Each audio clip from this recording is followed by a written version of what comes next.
Don't I know you, sir? Don't believe so. I haven't been here in many years. Name's Silas Greaves. Silas Greaves? The bounty hunter? Used to be. Well, what are you doing here in Abilene? Just passing through. Got a little business to take care of. Well, sir, it would be an honor if you would allow me to buy you a beer. Hell, son, it would be my honor to drink it. I'm Molly. Howdy. I'm Dwight. That's Jack and Steve. Ben's behind the bar. Oh, I bet you got some great stories. A couple. Any of them true? Jack, be nice. A few. What about your shootout with Henry Plummer's gang in Bannock, Montana? Is that where you started as a bounty hunter? That's what it says in this here dime novel. Don't believe everything you read in them dime novels, boy. First man I hunted was back when I was riding with Billy the Kid. You knew Billy the Kid? Damn right. That scrawny son of a bitch had no fear. Wouldn't back down for nobody. I heard he collected the 10 stars off any crooked lawman who crossed him. It was a war, boy. The Lincoln County War. And Billy promised his regulators would take the life of every bastard who helped bushwhack John Tunstall. Kid had a big chip on his shoulder and a hair-trigger temper. Made him dangerous as hell.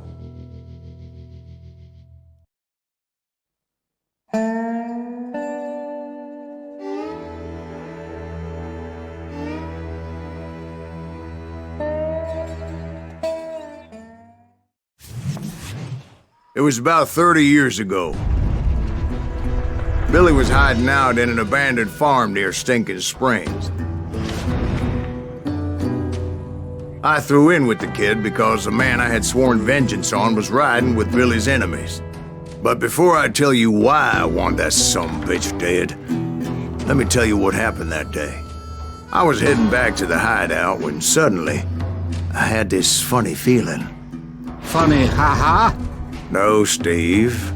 The other kind of funny.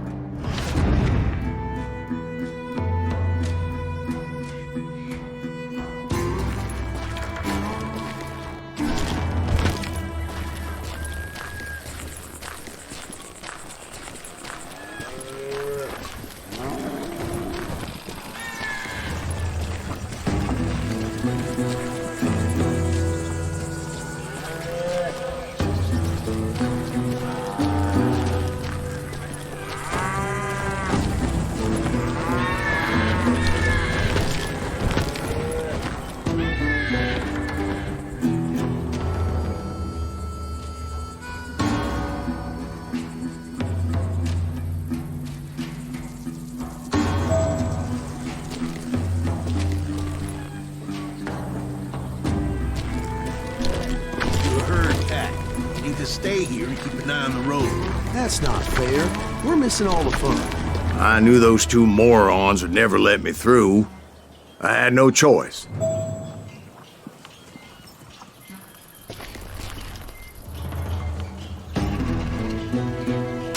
What the hell? Shoot that sumbitch!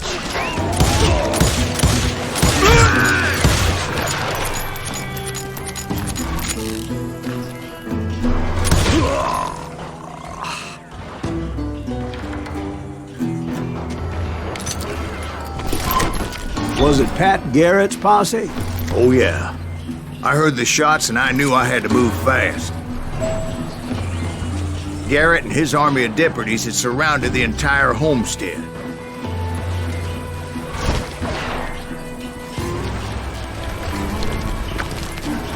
Fire at will! They're coming from the rear! I decided to help Billy and the boys out a bit. So that's just what I did.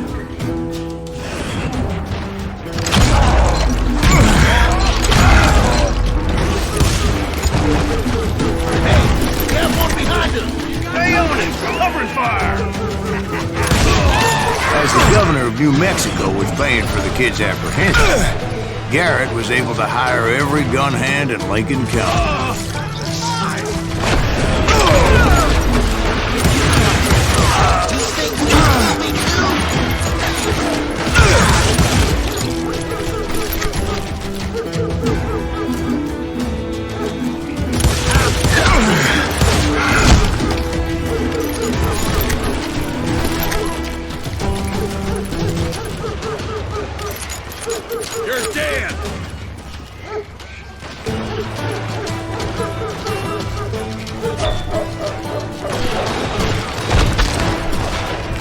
you down!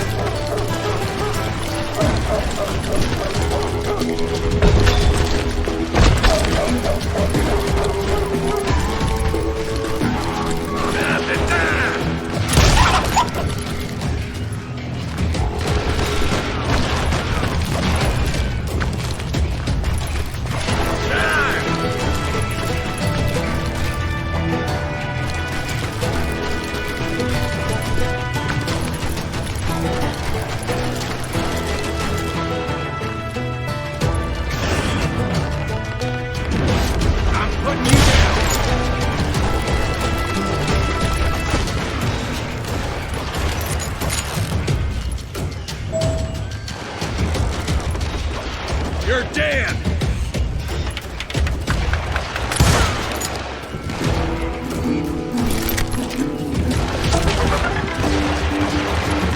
Watch out!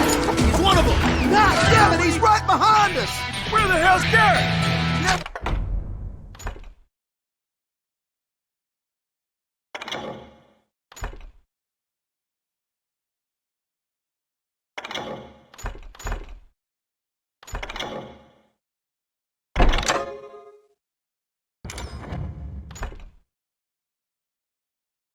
When you need him. Come on! Garrett's men were running around like a bunch of chickens with their heads cut off. Damn you!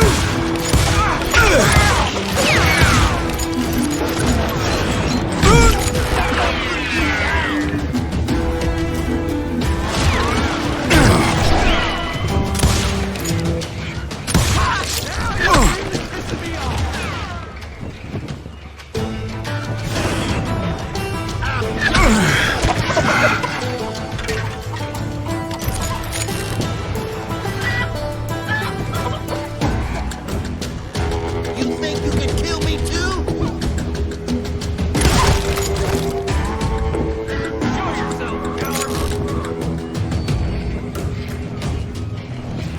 You ain't going nowhere! Still, one of them reached the water tower. Not a bad idea. It would be a turkey shoot from up there.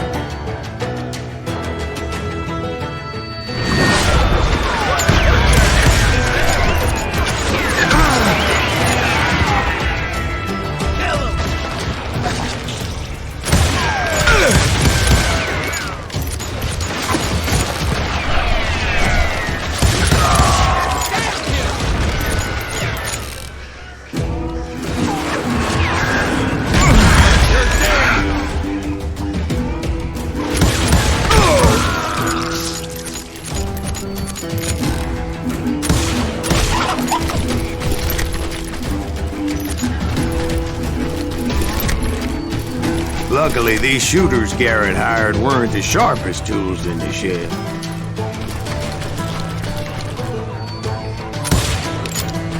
Someone shoot that bastard!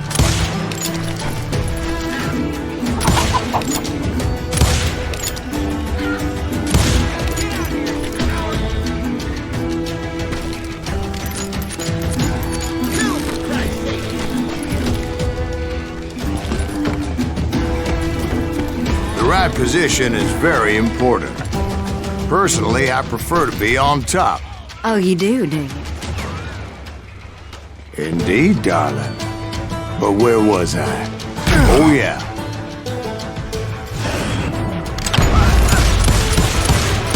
Where'd he come from?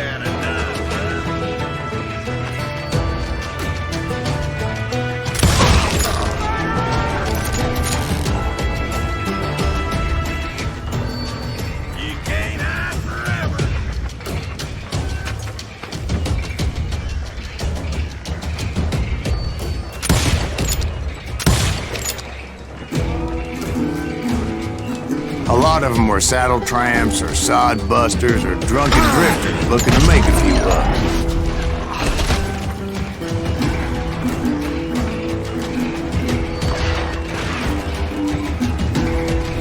You're dead. That was too damn close.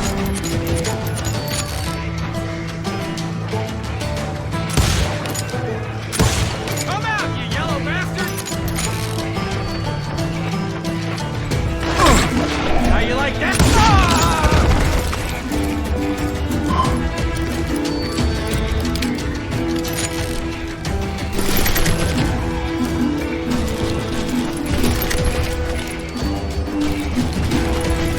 Then, I heard a friendly voice yelling at me from the window.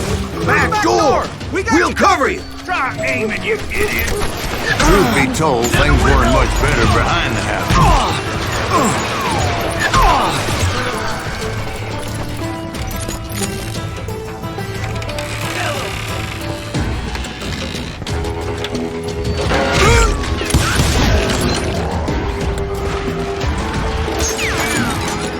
Show yourself, coward!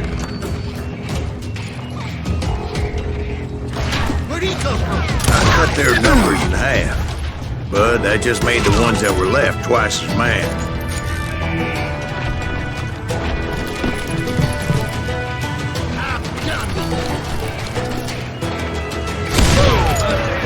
They made up for their lack of skill with a seemingly endless supply of ammo.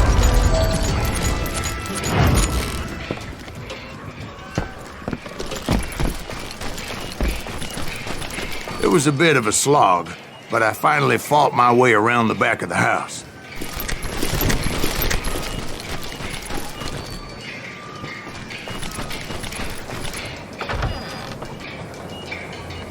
And like that, I was inside, dead, you none the bastards! worse for wear. I passed Dirty Dave. And upstairs I Get in there, found right in a Billy trap. and Charlie Baldry. You ain't going nowhere. How about that? Huh? You like that?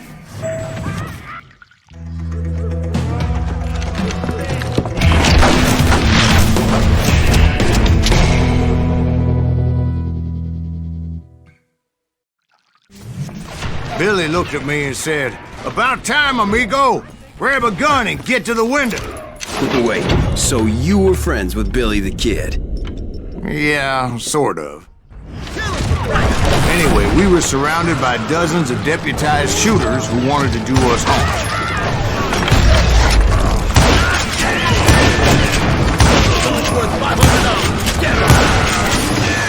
I'm telling you, Garrett's men were dropping like flies, but they just kept on coming. I think I got one!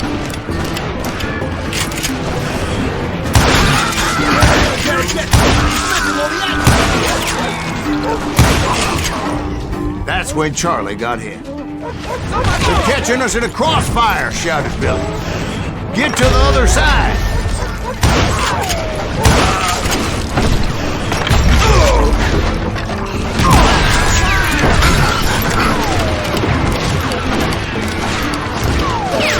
Take us all on.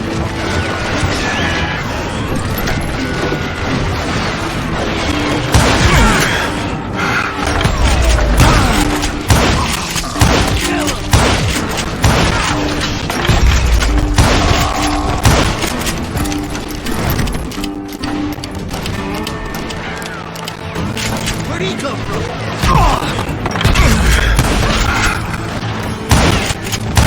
I don't know how many of those cocksuckers I personally put down, but it was pretty clear, even to Billy, that maybe discretion was the better part of valor.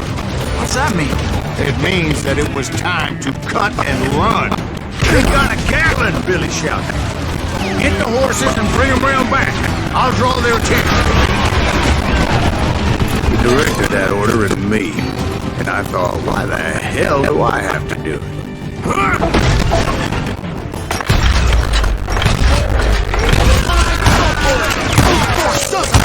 Many would have fled in my place. But I had that false sense of invincibility that many young men do, like Jack. What are you saying, old man? Jack, he's just joshing with you. Yeah, he better be. Mr. Graves, please continue. Please, call me Silas, ma'am. Now, where was I?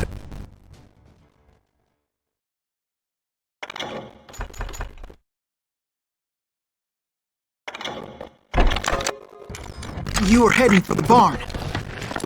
Gonna gut you like a fish.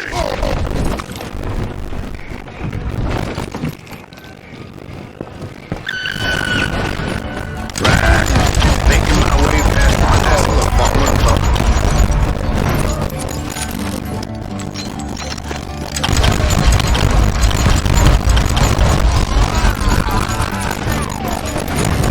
Sounds like Garrett hired a whole regiment of hired guns.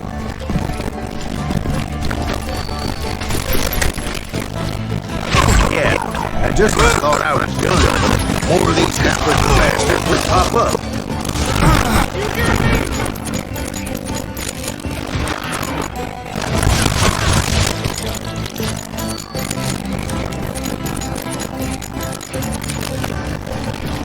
Finally, I had the stables within my reach. After the fight, maybe we could treat ourselves to some fried chicken. And that's when I met Sheriff Pat Garrett. I read that you went toe-to-toe, sir. That backstabbing bastard with that tacked-on tin star.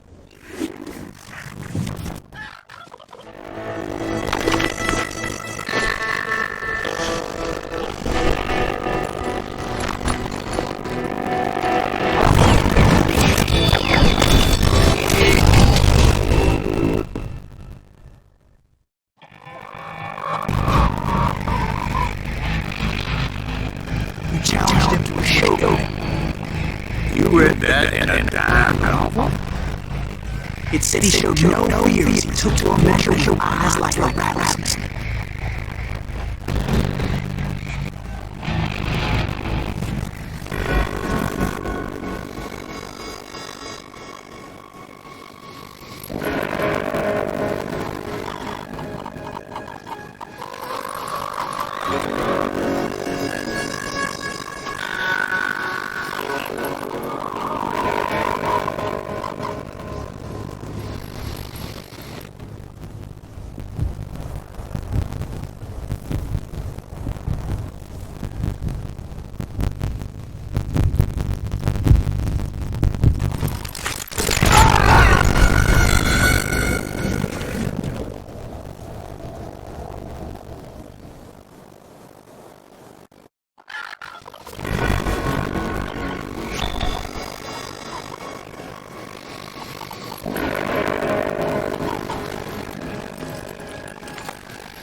In a fair fight. Is that what that Danny said? No, boy. That ain't what I meant when I said I met Pat Garrett. I finally reached those damn states.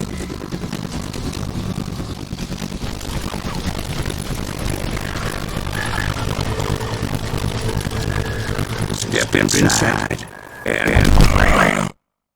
Last thing I heard was Garrett's voice. That's not Billy. And go on. How did it end? And, boy, that was just the beginning.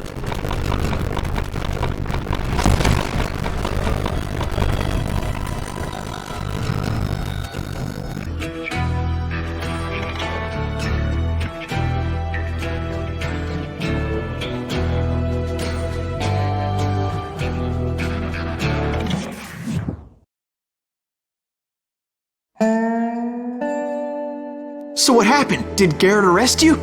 Yeah, after I came to, the bastard had clocked me with his Colt.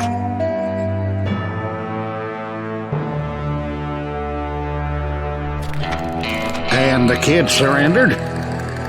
When he realized there was no getting out of there alive. So they locked you up in Lincoln?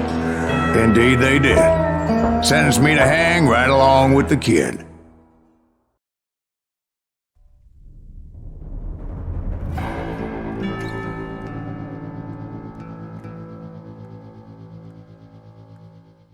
It's important to know that I was only riding with Billy so I could find the bastard I was after.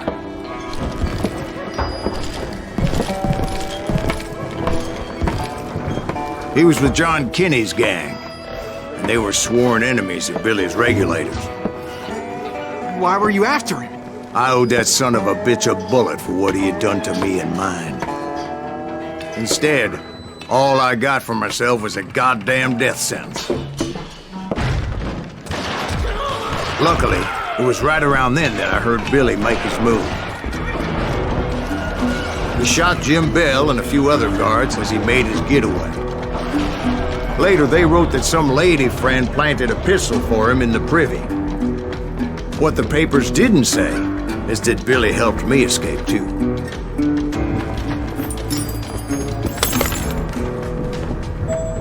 My first order of business was finding a firearm.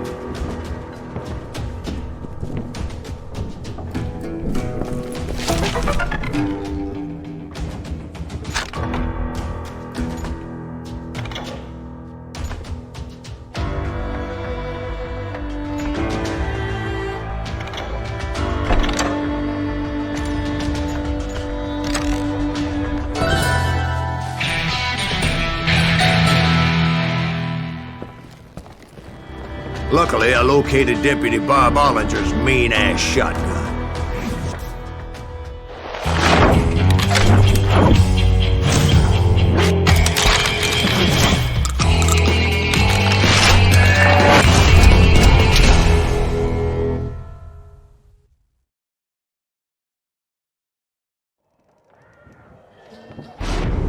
I saw Billy through the window, and he yelled that I should take to the rooftops to make my escape. So I did. Anybody see Billy? That shot Jim Bell! Hell yeah. That scattergun was like a double-barreled howitzer. It could blow a man clear off his feet. You hardly had to aim the damn thing. The kid's escape raised a huge ruckus. Guards were everywhere looking for him. Can't let the kid get away.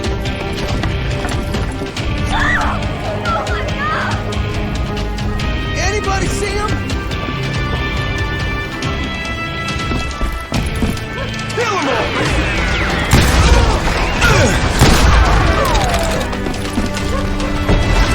I had to jump from roof to roof like a damn alley cat. I followed the planks where I could, but some of that wood was slippery as hell. The whole town was up in arms. And suddenly, I was a fugitive.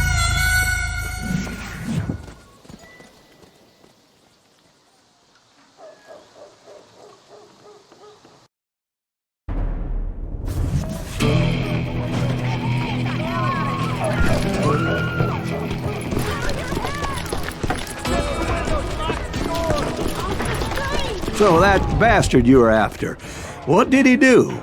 He did me and my family a grievous harm.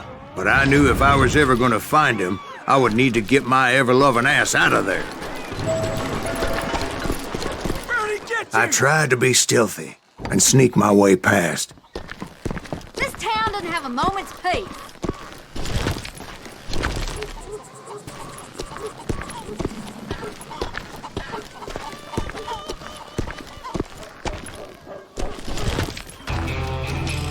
You!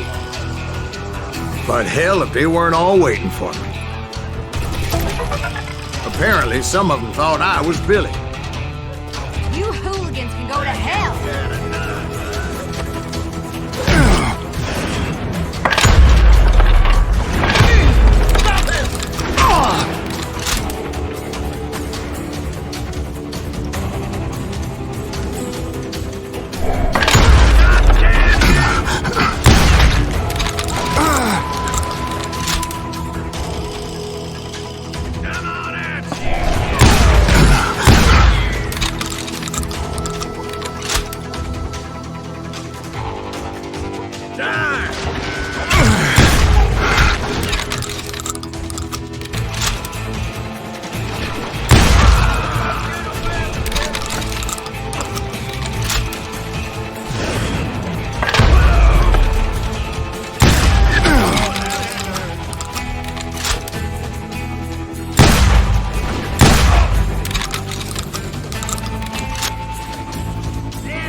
me! He's in town somewhere!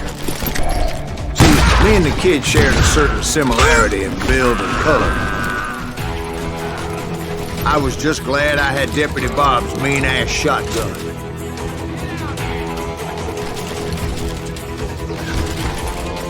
Surrender yourself! They're shooting in the street!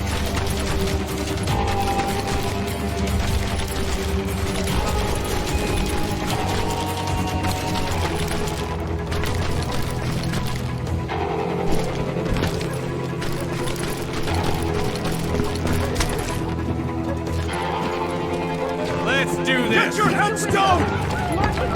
There's children here.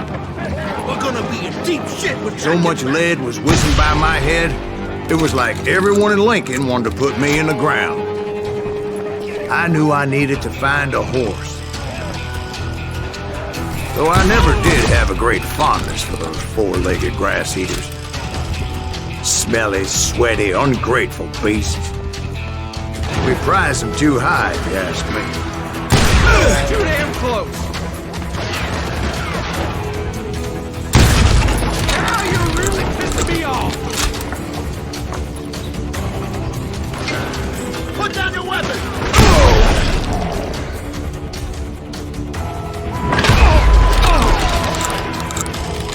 You can't hide forever!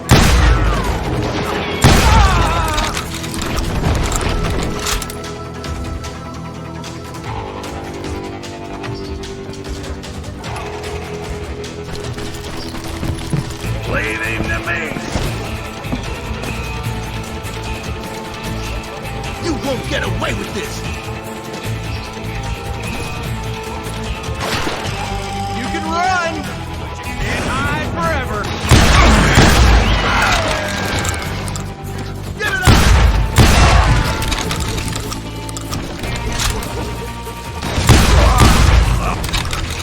You're threatening the lives of innocent people.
But where was the kid while you were busy getting shot at? Gone. And that's when it occurred to me why Billy set me free.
so I could be a hapless decoy and draw attention while he snuck out of town.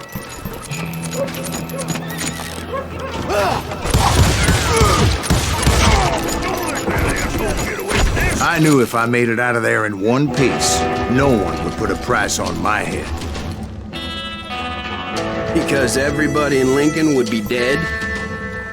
No, because they all thought I was Billy, and all that blame would fall on him.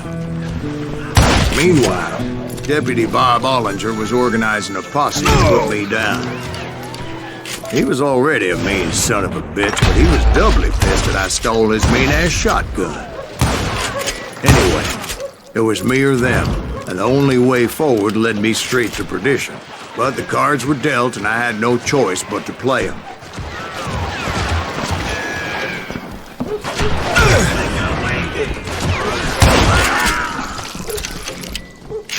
Surrender yourself!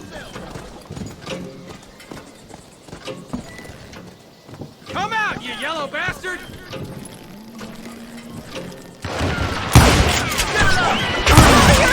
Get the women off the street! On yourself!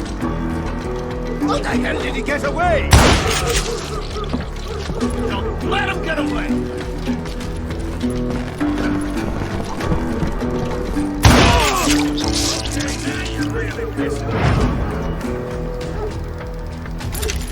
I'll flank him!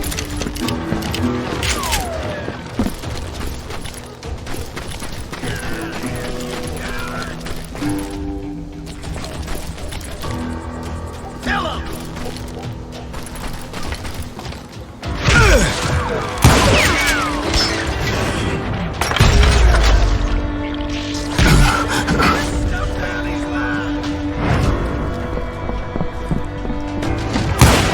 We're gonna be deep shit with that back.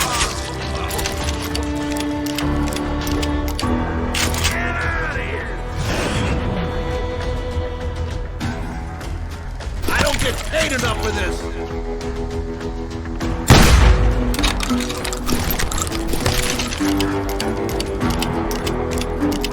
Put down your weapon!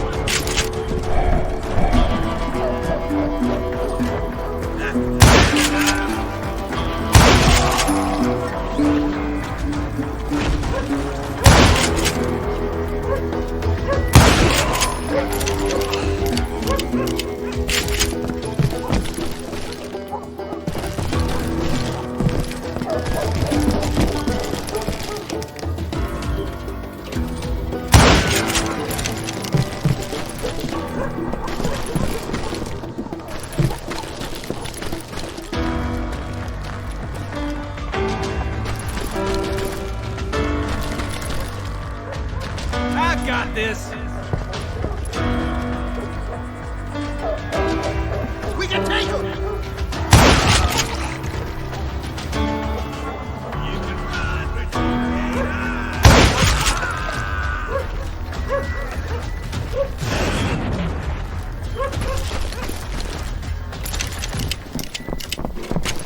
You're dead!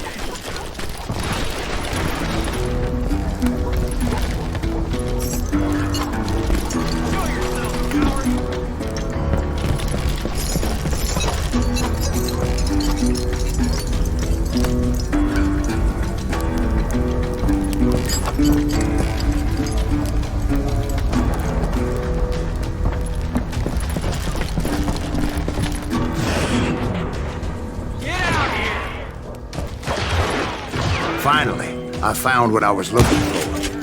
A stable on the edge of town.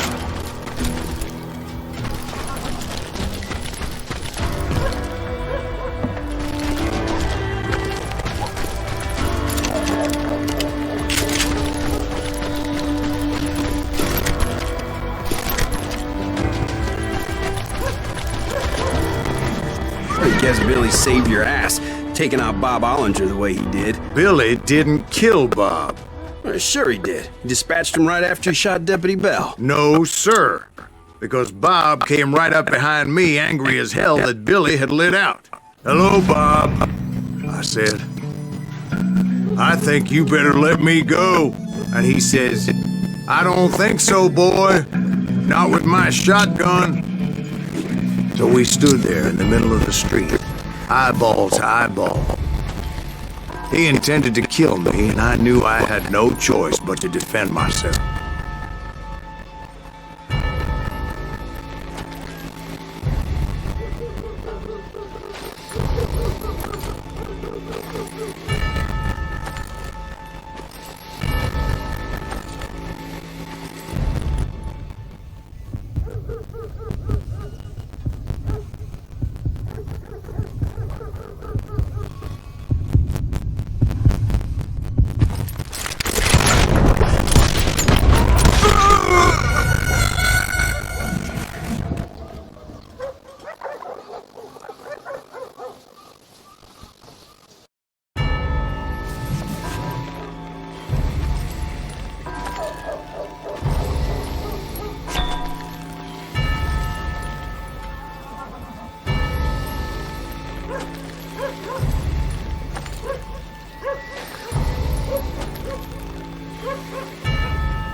I killed him in a fair fight. Everybody saw I had no damn choice. Well, Lincoln got a mite depopulated that day. That Garrett gunned down Billy 3 months later, so his escape was all for naught anyway.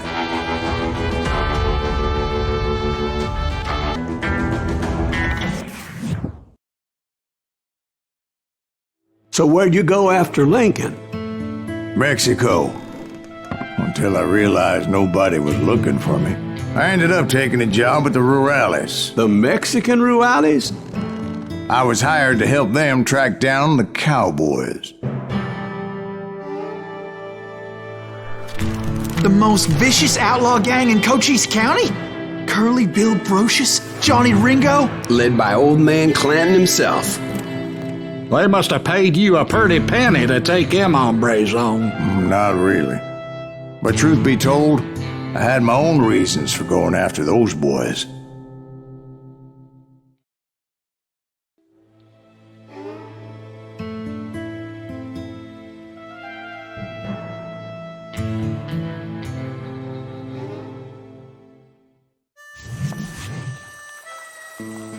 So was the bastard you were after now riding with the cowboys?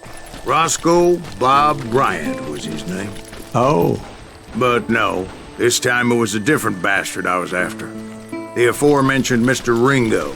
And yes, he was working for old man Clanton. I came upon them robbing a stagecoach, which wasn't surprising, being they were such murderous thieves and bastards. The bandits wore red scarves, so I knew they worked for the old man. Over there! I did my best to help those poor guys.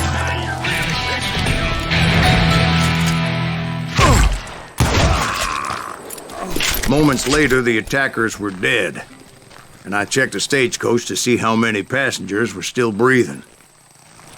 None. It was then I wondered if the rocks weren't hiding more bandits. Was that all of them? Or did I just hit the rear guard? I quickly got my answer. They attacked from on high like Apaches often do.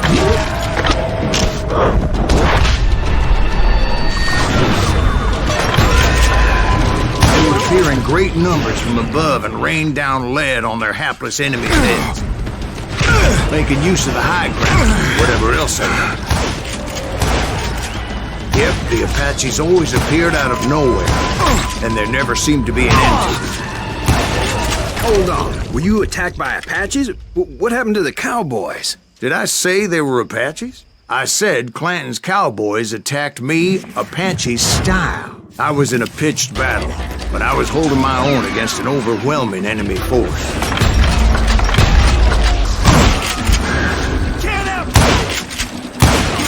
See, at the time, I was still pretty green, but often blunder into regrettable situations.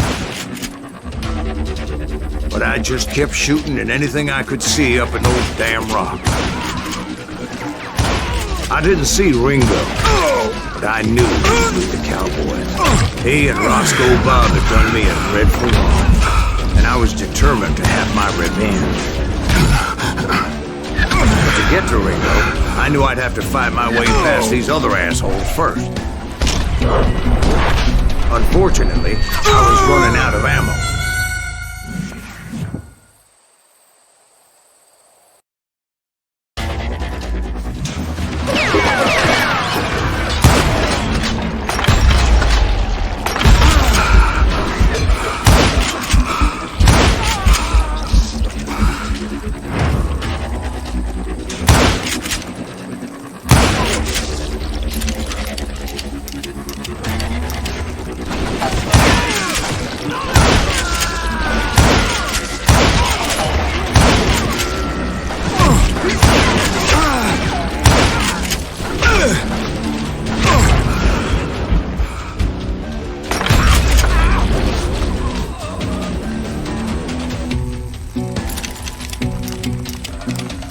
Unfortunately, I was running out of ammo.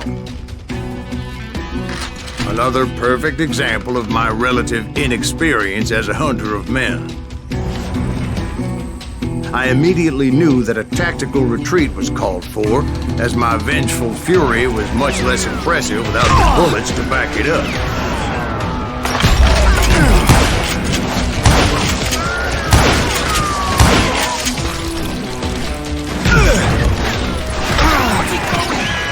Finally, they managed to corner me.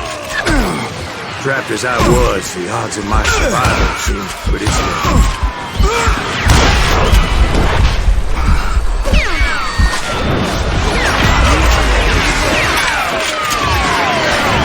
Luckily, serendipity was on my side as I suddenly spotted a way out of my predicament.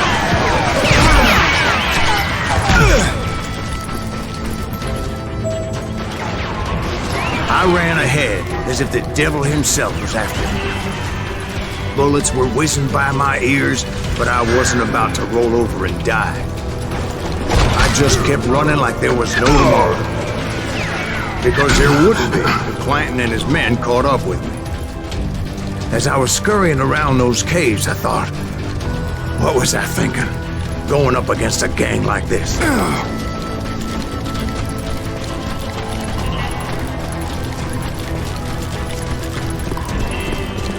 I just kept running, not knowing where the hell I was going. And that's when something miraculous happened. Like manna from heaven, I found the desiccated remains of what looked like an Apache warrior. The old weapon next to him supplied me with some much-needed ammunition.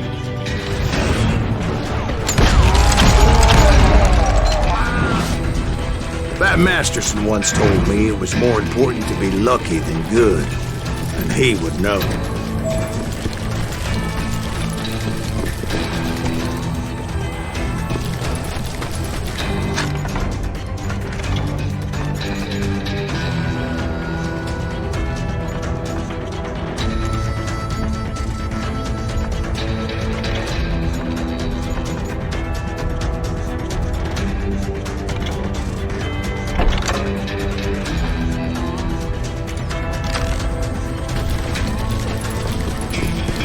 And imagine my surprise when I found a fistful of dynamite to go along with that ammo.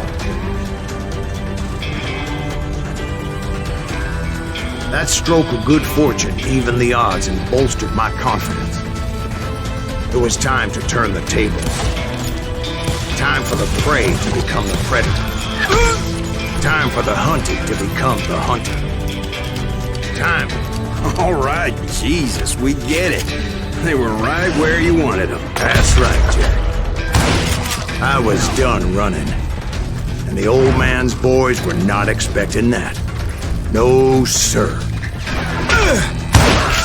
I came at them like a wildcat. My fury knew no bounds.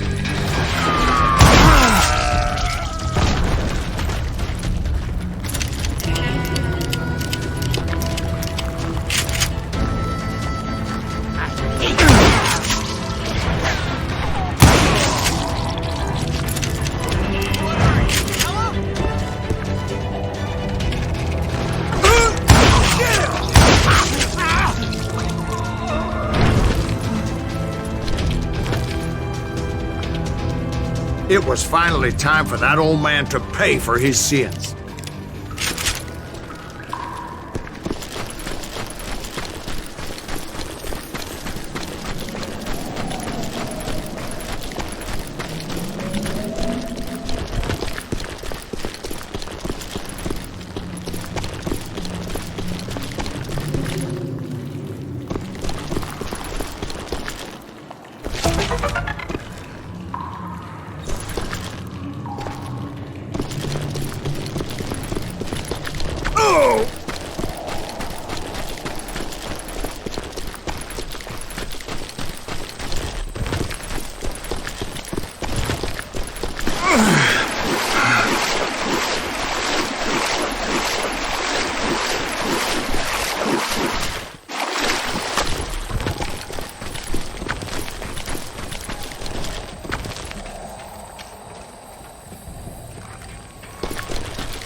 I yelled out at the top of my lungs, "Clanton, I'm coming for you!"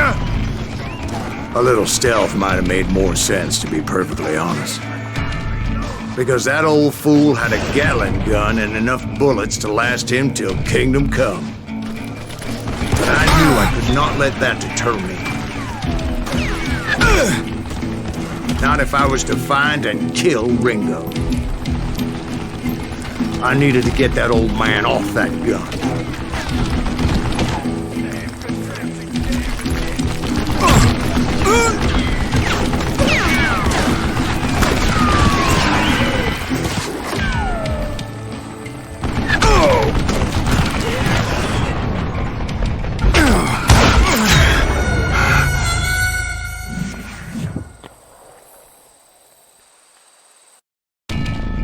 Most everyone thought it was the Ruales who had come up against him in Guadalupe Canyon, but it was just me. You coward! Wait, goddamn boat!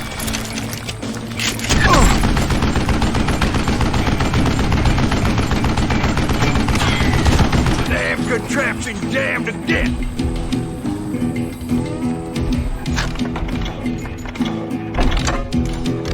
Look at you, you yellow belly hot sapsucker!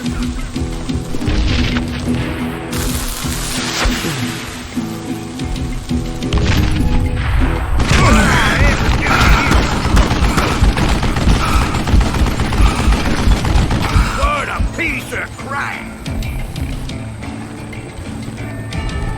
I don't know how you lived this long.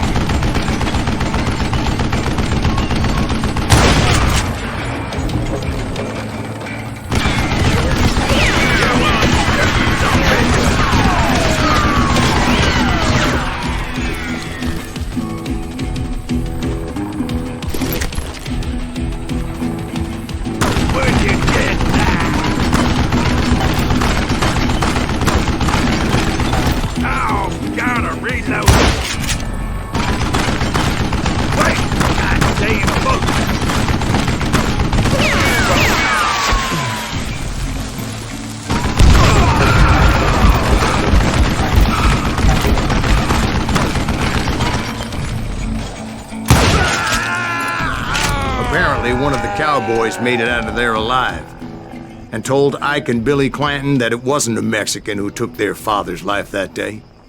They just assumed it was one of the Earps, and that little misunderstanding eventually led to that legendary gunfight at the OK Corral.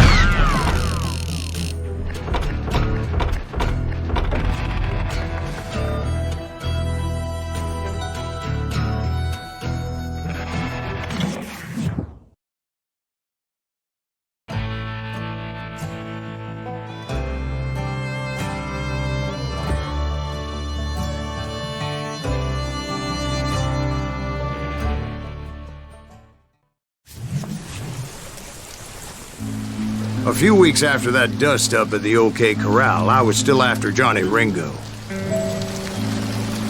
I had tracked him and the cowboys to their hideout at a sawmill, and they were loaded for bear.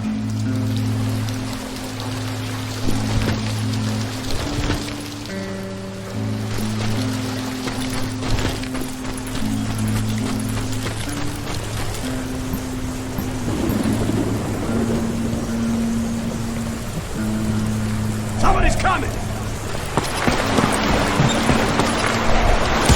What exactly did Johnny Ringo do to piss you off?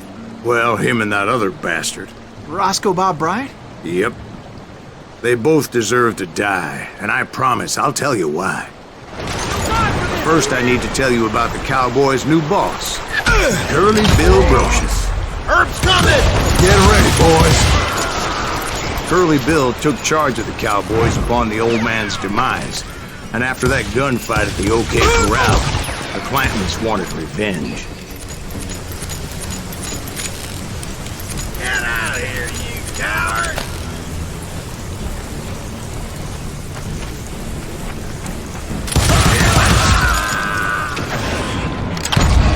So they murdered Morgan Earp and grievously wounded his older brother, Virgil.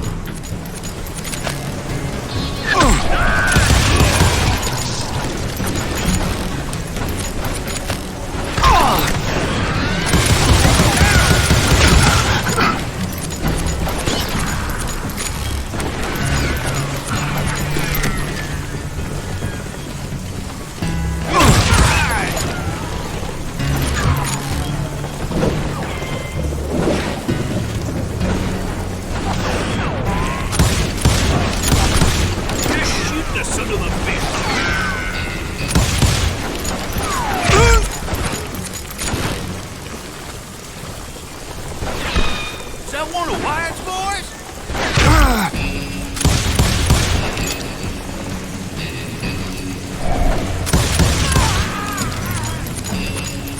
That ain't Herb, is it?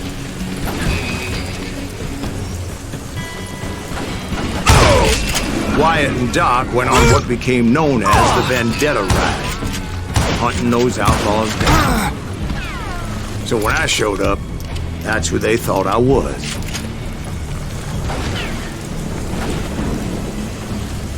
This sumbitch is pissing me off.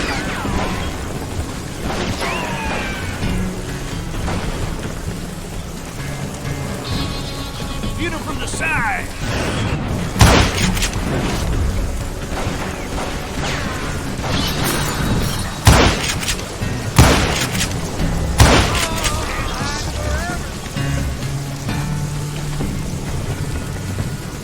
I'm tired of being shot at.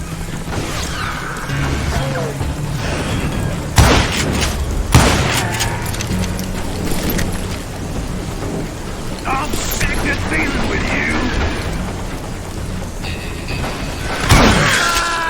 You maniac!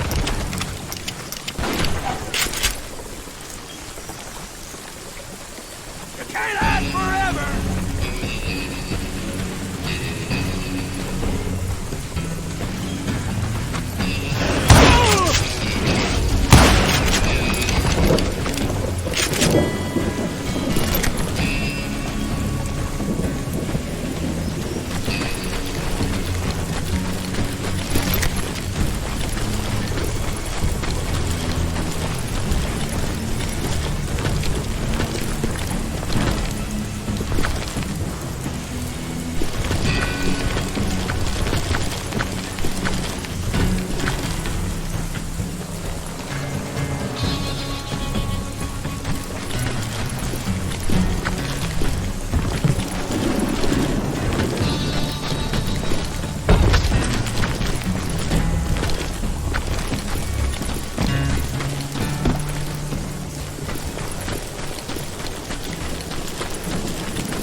There were killers around every corner, all wearing red bandanas.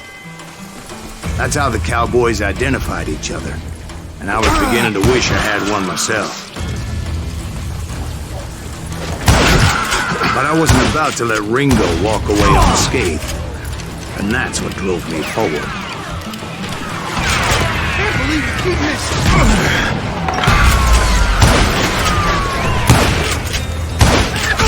They say that Ringo was infernally fast. I hardly saw anyone faster, boy. Certainly not Wyatt Earp. That man was all hat and no cap.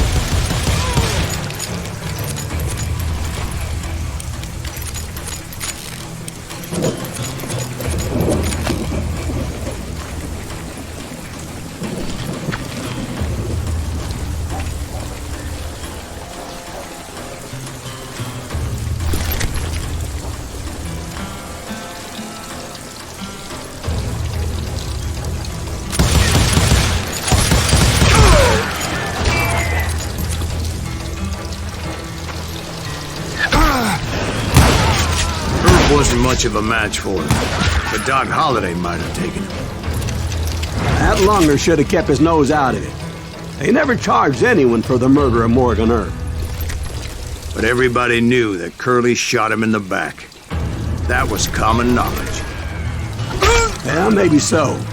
But Ringo had nothing to do with it. He was just being loyal to a friend. Is that what you call it? Being loyal? Well, to get to that loyal friend, I had to pass by some buzzsaws as big as a man.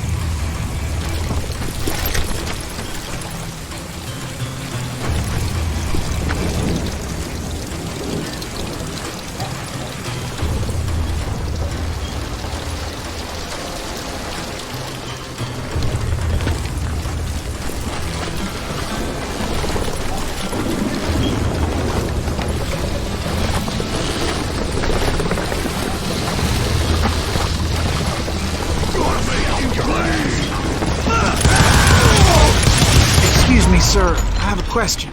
What's that, Dwight? After old man Clanton died, why didn't his son take over the Cowboys? Because Ike Clanton was dumber than a box of rocks and a yellow belly to boot.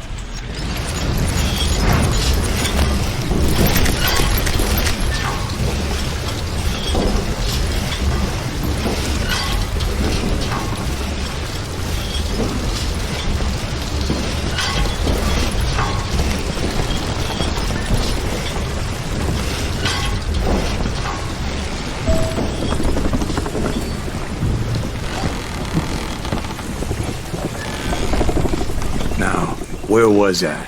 Taking down the entire cowboy gang single-handed. Indeed I was, Jack.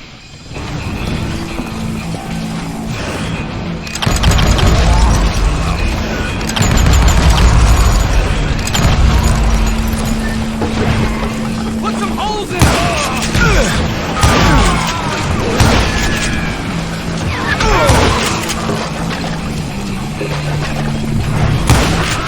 Though it wasn't easy, as those boys had good cover.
Come on, smoke that sumbitch!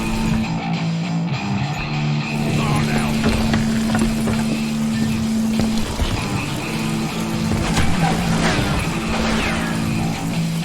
Get him inside! Look out! Keep on your feet,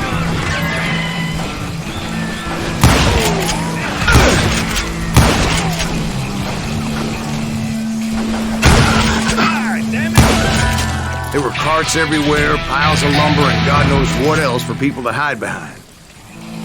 That really was one hell of a sawmill. Quite an impressive operation.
And where was Curly Bill? Did you see him?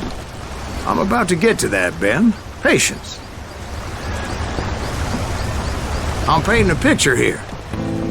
There was this beautiful waterfall and a crystal clear stream that led to a verdant valley that was truly... Consider your picture painted. What happened next? Well, finally the bastards that were still alive made a last stand.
Curly Bill, Johnny Ringo, and his compadres took off into the lumber yard, and I followed after.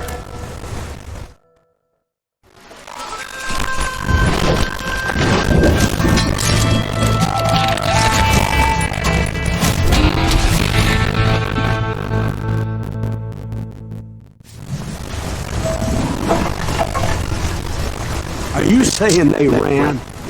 Cowardice was not in Ringo nor Curly Bill's nature. No, sir. I never said they were running scared. They just wanted me out in the open. Time to dance with the devil! You weren't getting quieter. That sumbitch send you to kill me!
gave me no choice but to take his life. But Ringo was nowhere to be found.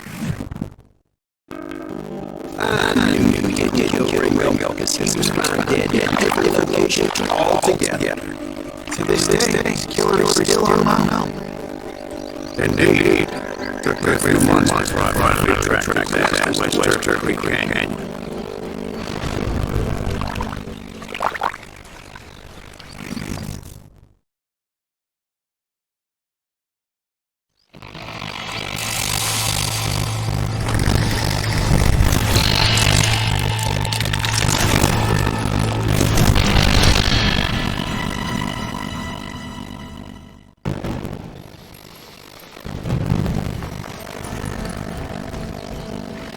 It's incredible, sir. I always thought they want to kill me.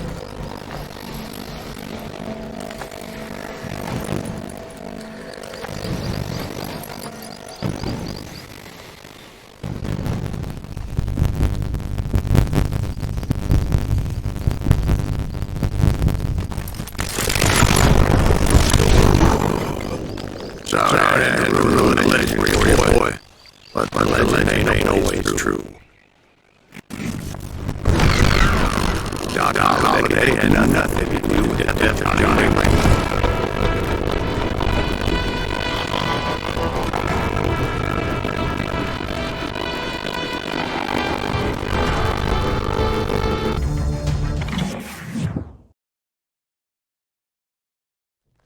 I was paid a healthy bounty for Ringo and Curly Bill, and realized there was real money to be made. That's why I went after Henry Plummer.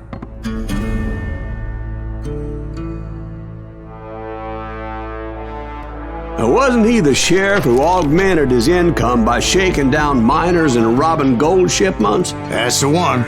Oh, yeah, I remember him. He ran that gang of thieving outlaws called the Innocents. So it's true that you went toe-to-toe with him? Indeed I did, son. Indeed I did.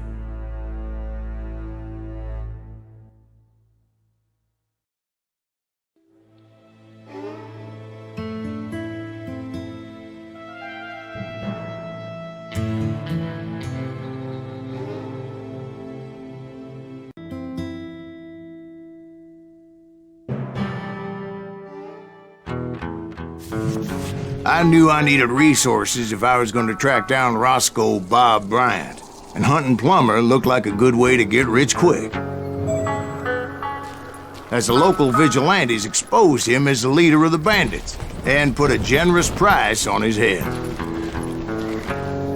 Plummer rallied his gang to plunder one last gold mine before making their escape, and that's where I thought I'd find him.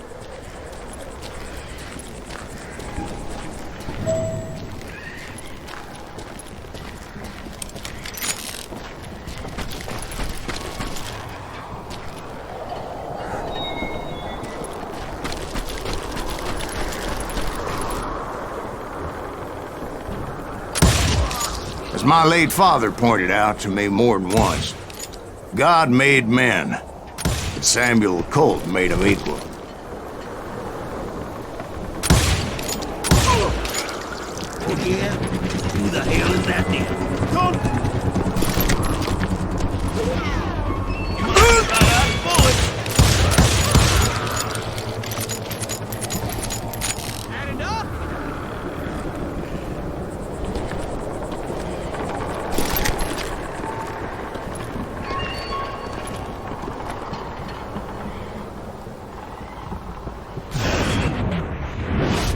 You're done.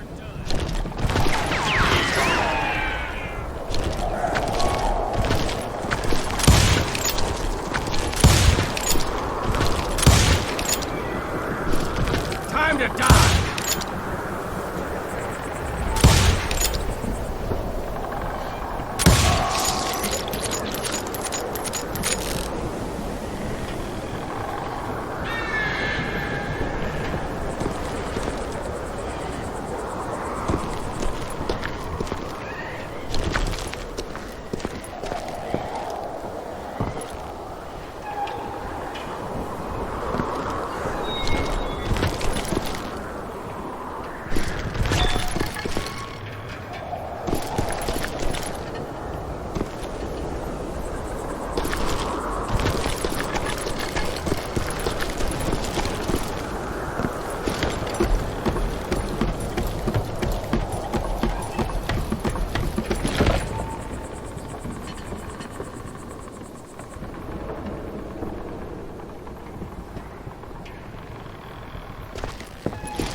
I knew that dynamite wasn't mine, so I decided the polite thing would be to return it. It was the biggest gold rush since Sutter's Mill in '48. Unfortunately, prospectors weren't the only ones drawn to those riches.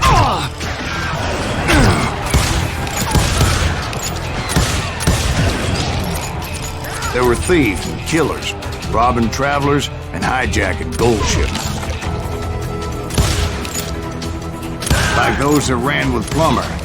Some were just regular folks I knew from town, drawn by greed and easy pickings. Charlie Crow, the blacksmith. James, who worked in the stable.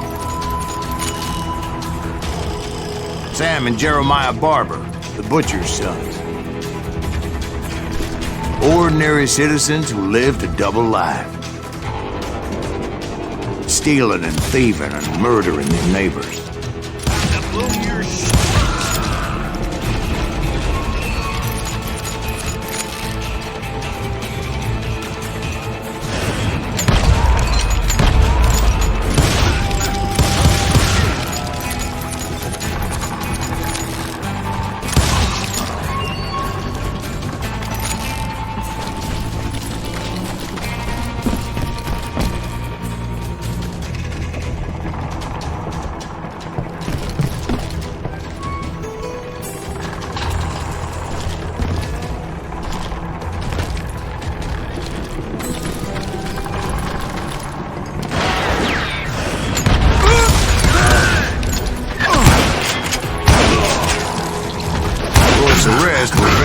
Civil War.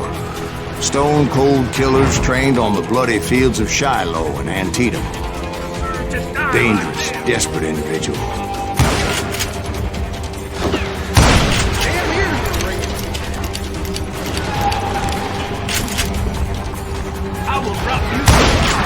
Plummer had a lot of men on his payroll. A hell of a lot. That son of a bitch pretended to protect the public with one hand while stealing them blind with the other. He set up a defensive perimeter which I had no idea how to breach.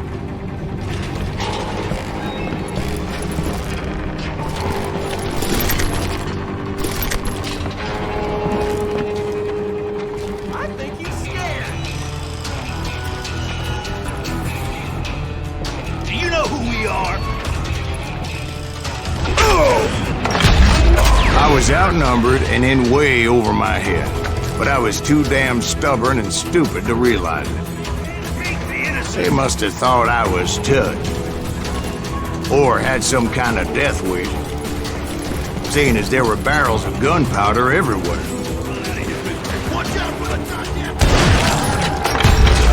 One stray bullet, one stray spark, and I'd be blown to hell and gone.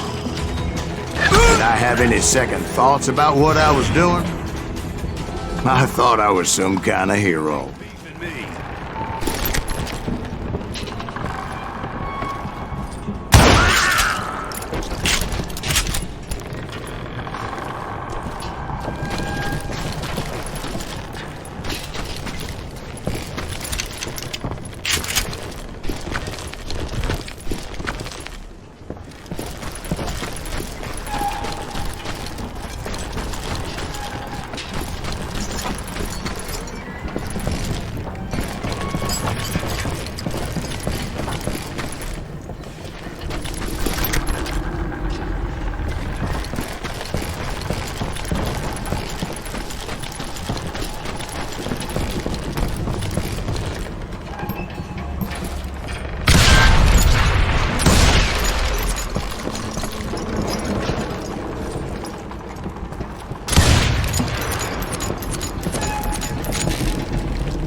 I finally made it past and headed on to meet my destiny.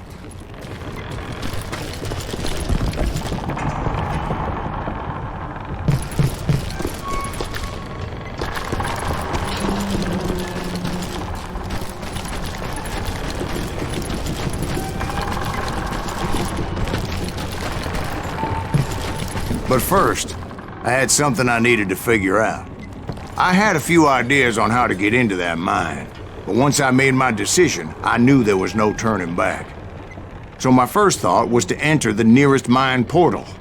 I saw an entrance. Made sense. It was the quickest way in, but that also made it more dangerous, as there would undoubtedly be enemy pickets posted along the way.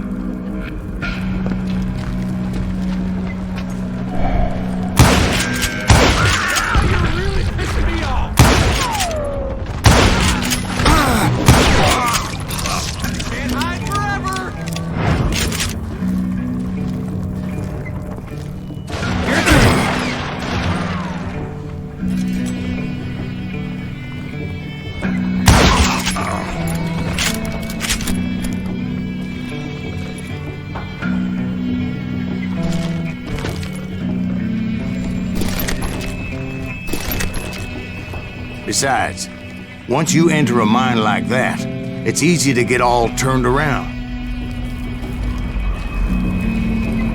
And that confusing maze of corridors wouldn't even be the worst of it.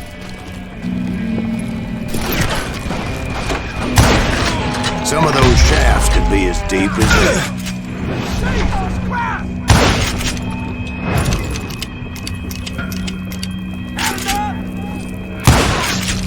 single stumble or misstep can easily end in a deadly plunge to oblivion.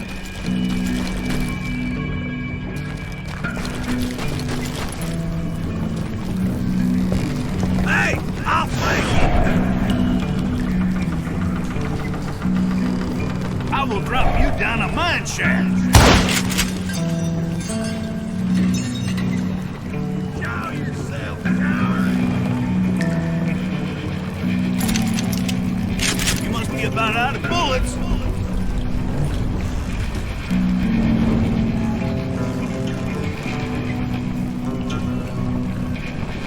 Time to blow your shit up. Get out of here. I do not deserve to die like this.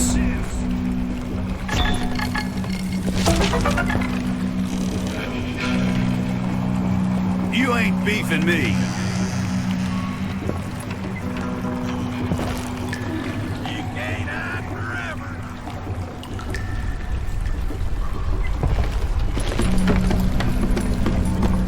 I will drop you down a mine shaft.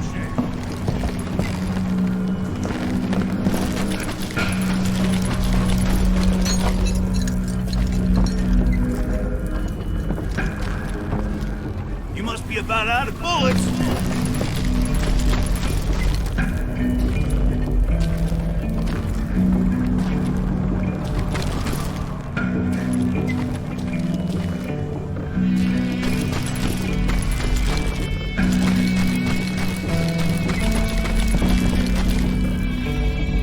I do not deserve to die like this.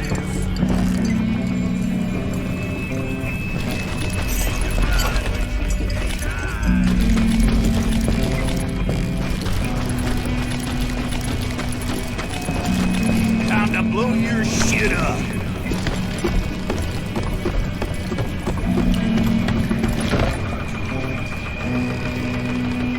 I will drop you down a mine shaft.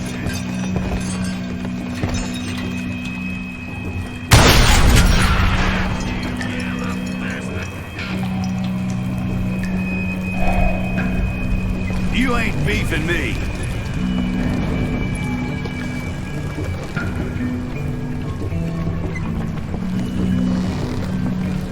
You must be about out of bullets.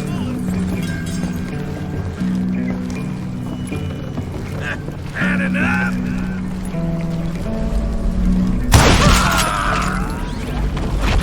Quick reflexes often make up for a lack of common sense. Luckily, I was never one to be easily bushwhacked.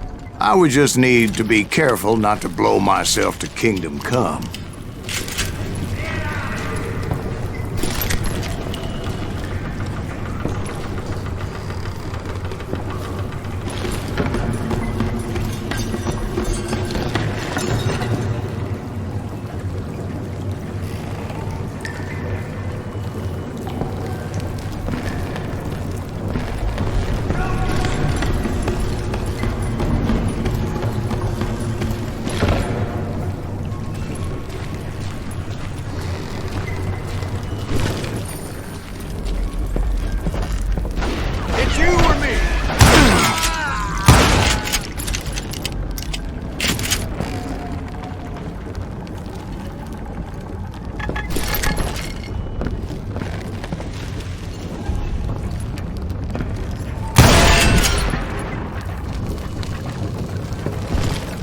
With all that gunpowder and dynamite everywhere, a body has to know what he's shooting at. Come out, you yellow bastard! All it takes is one tiny spark, and boom.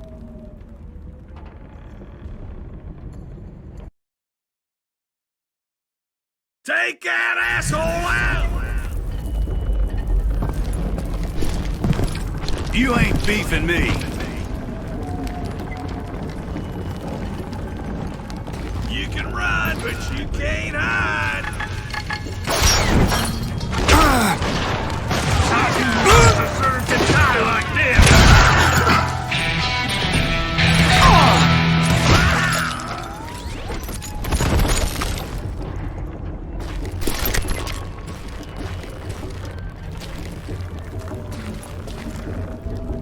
One wrong bullet could have turned that mine into a dad-blasted tube.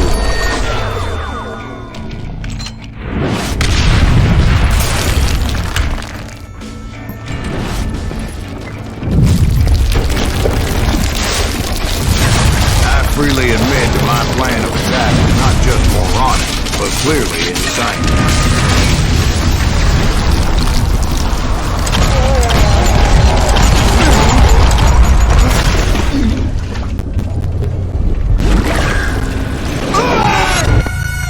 It's a good thing that I abandoned that ridiculous plan before I even tried it.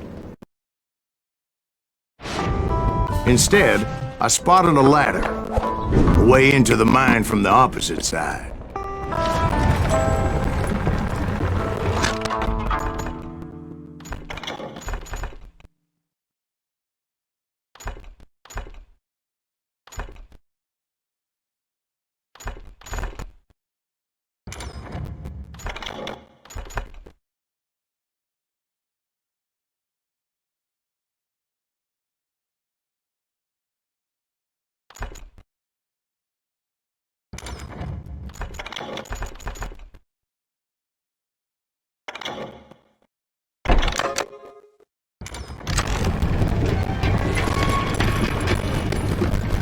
It was a long way around, but that approach seemed more sensible at the time.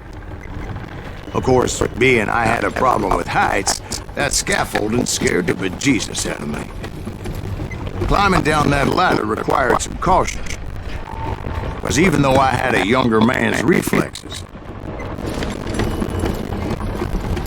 no man can dodge a damn bullet while climbing down a rickety ladder.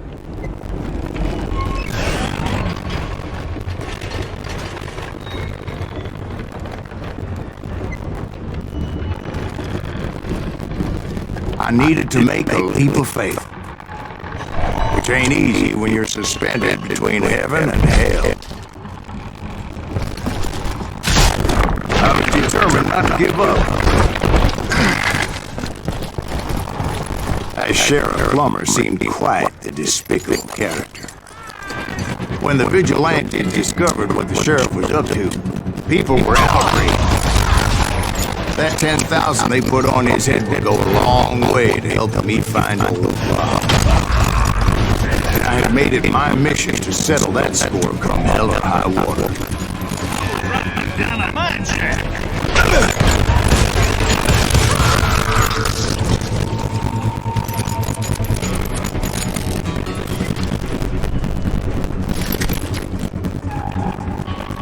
But first, I would have to make a choice. Take the elevator or climb the ladder.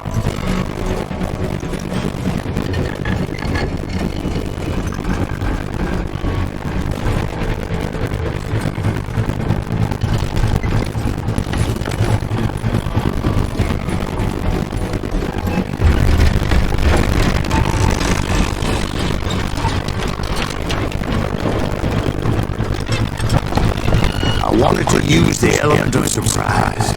Plus, I figured I could use the exercise. I was warmed up already, so what the hell?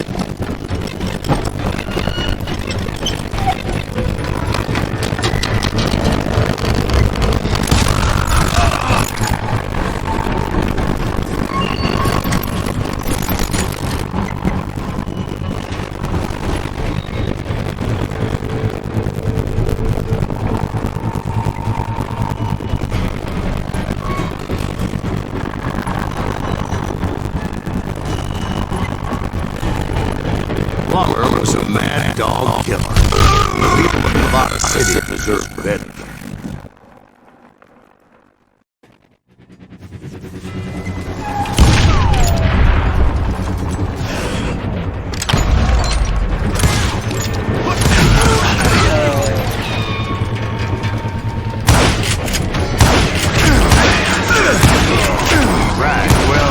He was the sheriff of both places at one time or another, but that's neither here nor there. The point was, taking him down would save a lot of lives, including my own.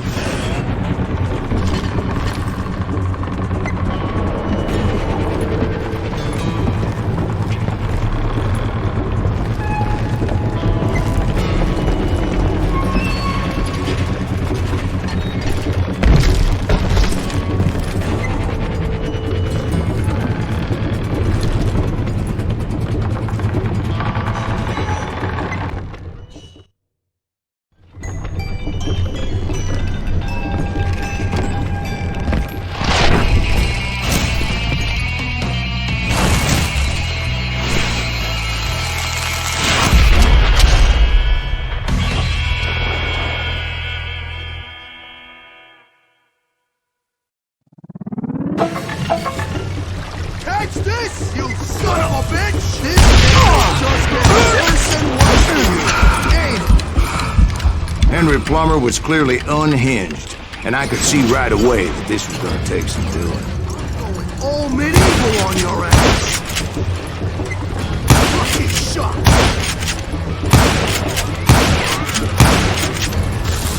I got a lot more dynamite than you! I need some action! Come on, boys! Take this cocksucker out! Brother, I'm gonna make you pay for that!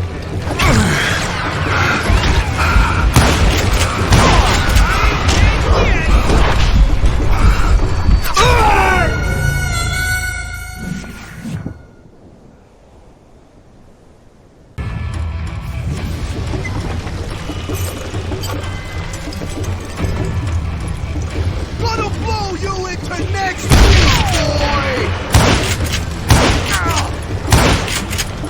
Oh, they're gonna be a dustpan!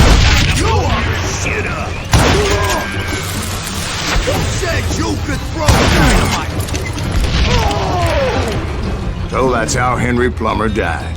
Him and his crew were worth their weight in gold. And now, I was officially a bounty hunter.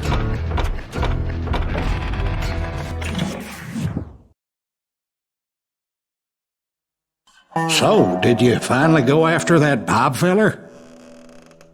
Well, I heard word he was in Kansas with John Wesley Hardin. So that's where I went. Where in Kansas? Abilene. Why do you ask, Ben? No reason.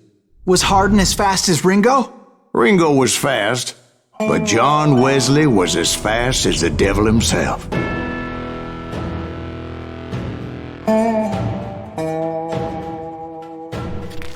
Hell, he killed his first man at 15. From that day forward, he had a price on his head and wouldn't back down for nobody, not even Wild Bill Hickok himself.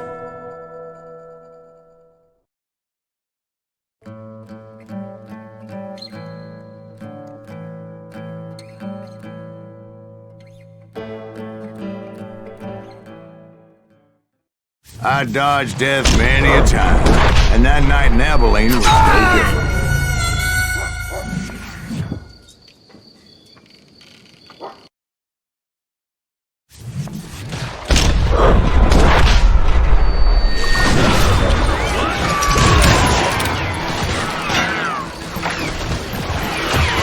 I was there with the intention of finding that bastard Bob and collecting the bounty on John Wesley.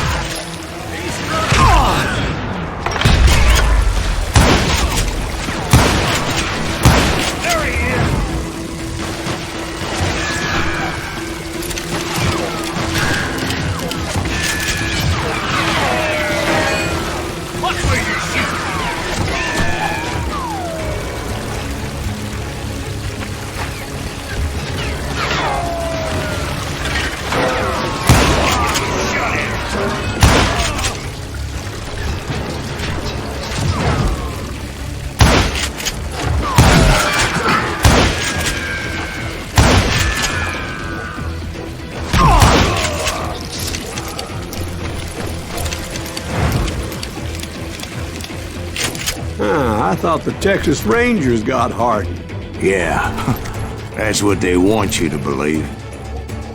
It was cold and a witch's tit and a brass bra that night as I fought my way past his loyal compadres.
To the very same saloon we're sitting in today.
Look around and imagine this place painted in blood.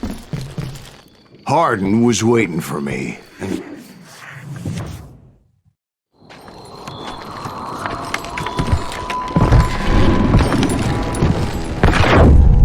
Wait, I'm jumping the gun here. Let me back up and give you some background on this sumbitch. He deserves that much. Don't you think so, Ben? John Wesley Hardin was a killer. By the end, he confessed to taking the lives of 42 men. Fathers and husbands, brothers and sons, Men with families who cared about them. He was a bona fide folk hero by then, and had amassed a gang of armed miscreants and other assorted thugs. He and his men set up camp outside of town, and I was hoping Bob was among them. Shit, it's cold out here. Damn it! Shoot that son of a bitch! Show yourself, coward!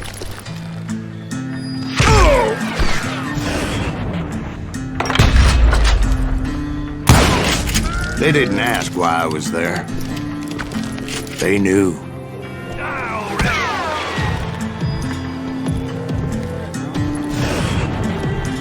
Show yourself, coward!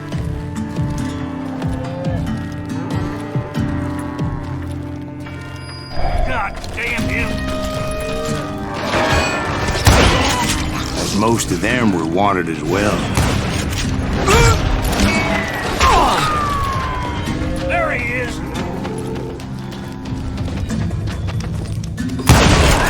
I figured Hardin was here somewhere, but to get to him, I'd have to get past his gun hands. And that was easier said than done, as most of them were as foolish and full of bravado as I was.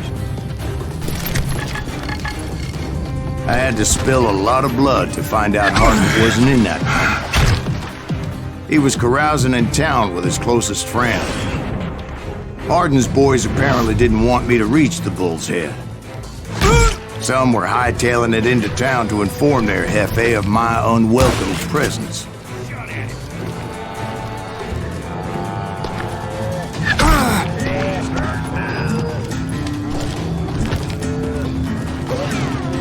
Watch where you're shooting! That's bad enough! God damn him!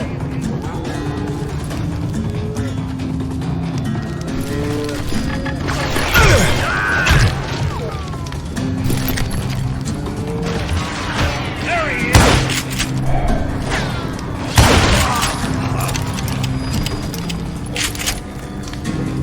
You can't hide from me! Come on! Kill him!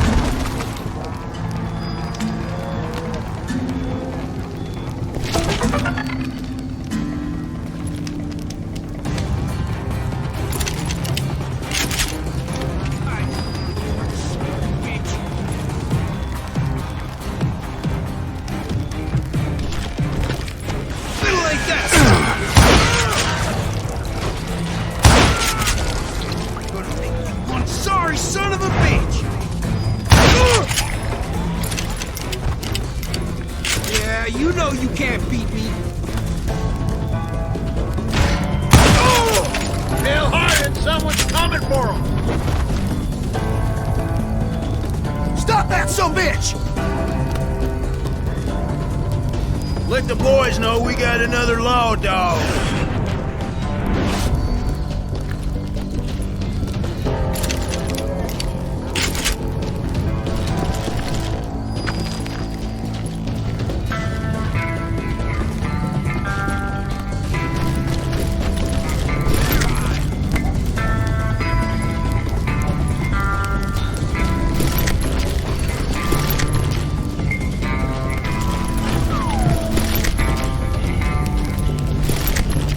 Time to feel you on the leg.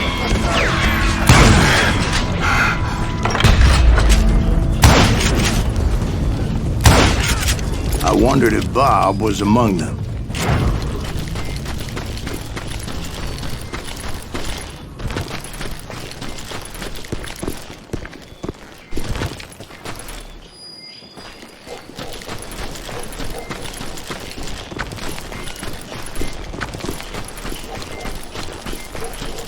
And I steeled myself for the fight ahead.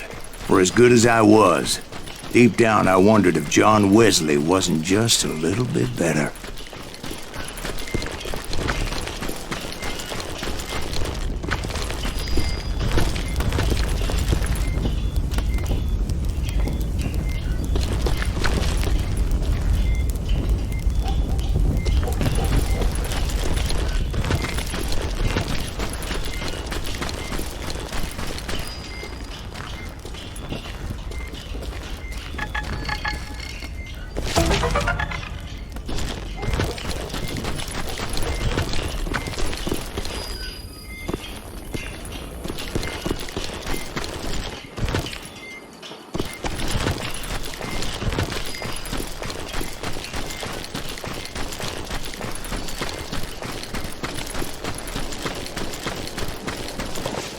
Before I could test my mettle against Hardin, however, I would first need to dispatch his cadre of hired killers.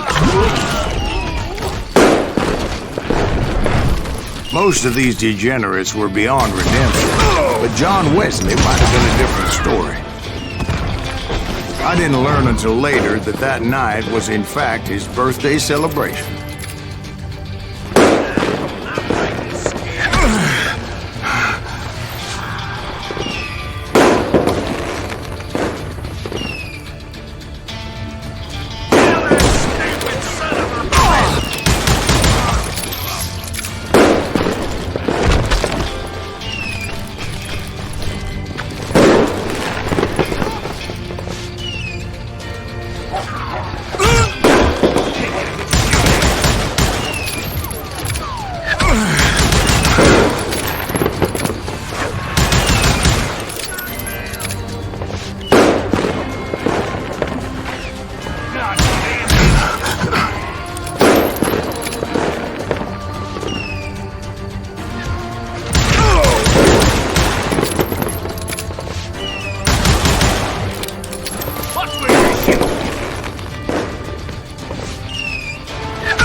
I think I already mentioned that I found Hardin in this very saloon.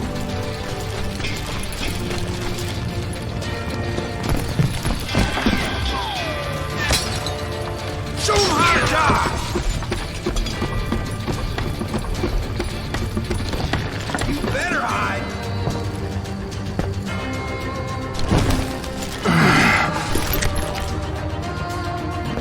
Suffice it to say, nobody there was happy to see me.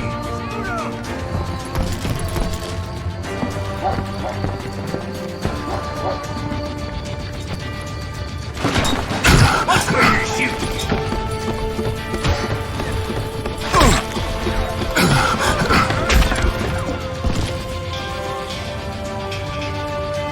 Can't get a good shot at him.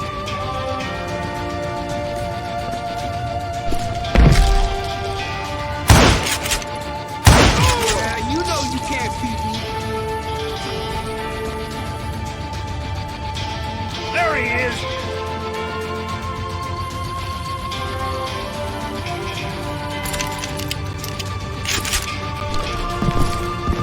God damn him! That's right! Run!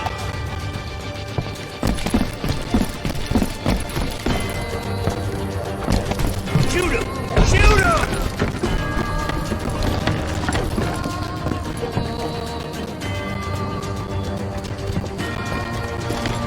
Watch where you're shooting! You better hide!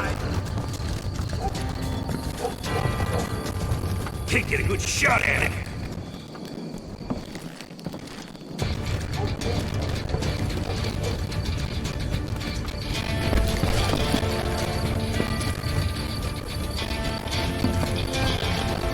There he is.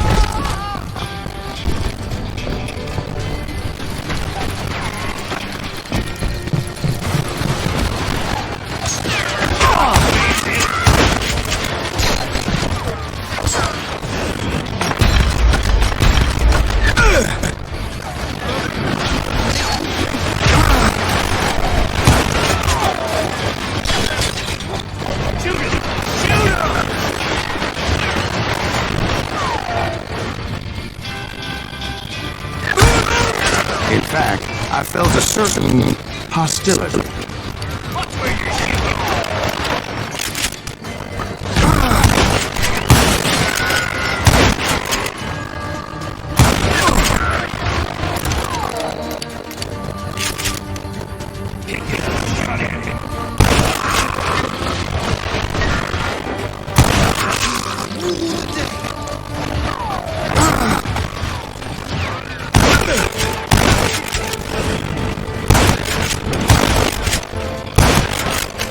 Disappointed that neither Bob nor John Wesley were among the dead.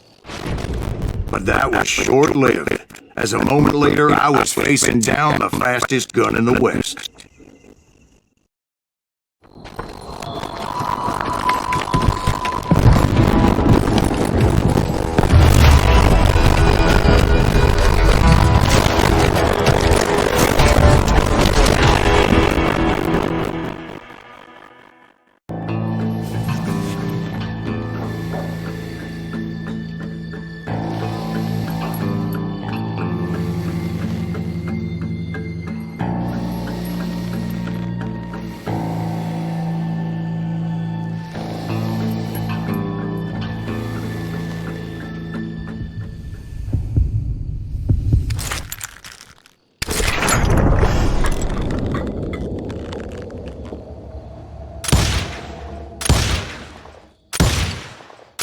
That man was faster than greased lightning.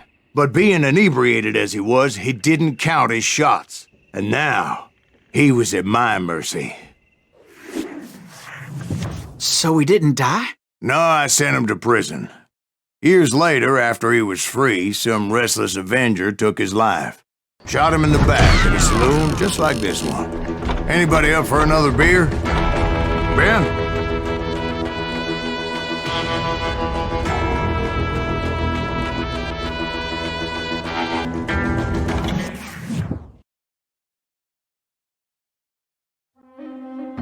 Thank you, darling. Yeah, some say revenge is a dish best served cold. So whatever happened to that Bob guy you were after? Personally, I'd like to hear some of your other adventures.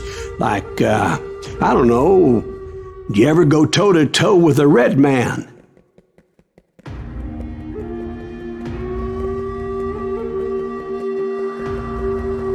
Yes, I did, Ben.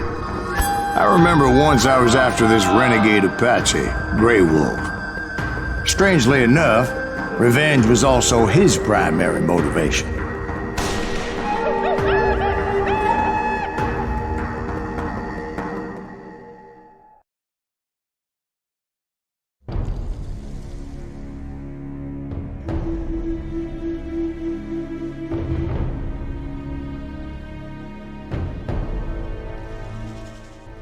A bounty was put on Grey Wolf's head, and that's how I came to hunt him in the mountains. Mountains so high they tickled the nether regions of heaven.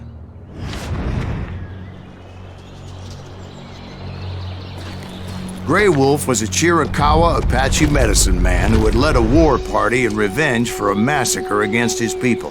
The U.S. Army had attacked his tribe during his daughter's sacred sunrise ceremony, and the slaughter was unspeakable. I understood his anger, as there's nothing more traumatic than seeing those you love die in a cruel and painful death.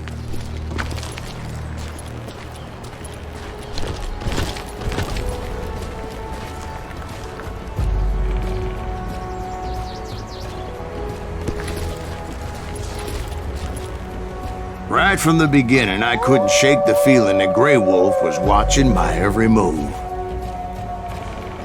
He led a band of young Apache warriors who wanted retribution and were more than willing to die for him.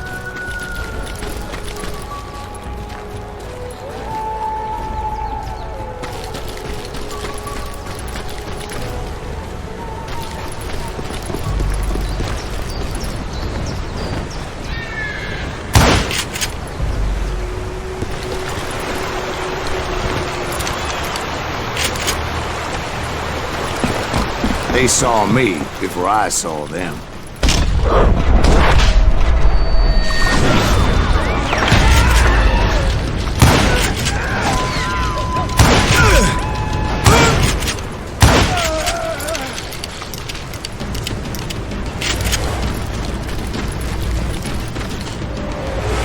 And it crossed my mind that maybe this wasn't such a good idea. But now that the shooting had started, there was no backing down.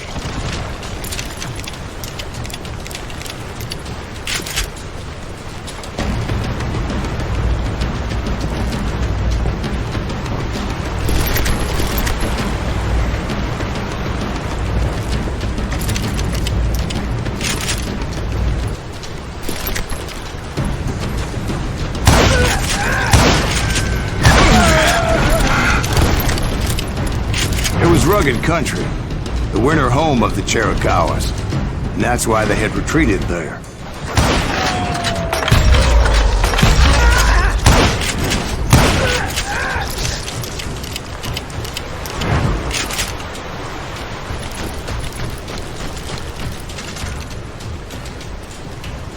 I admit to having some regrets about going after them the way I did. But then again, got a lot of them.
Did you find Grey Wolf?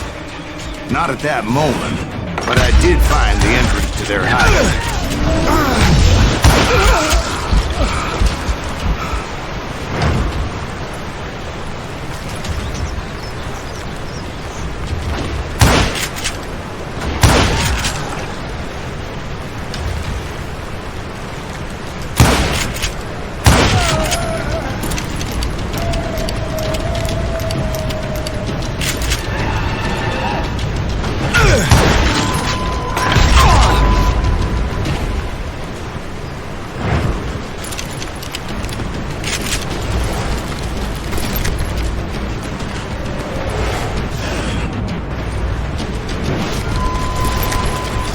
deep crevice that led to a deeper cave.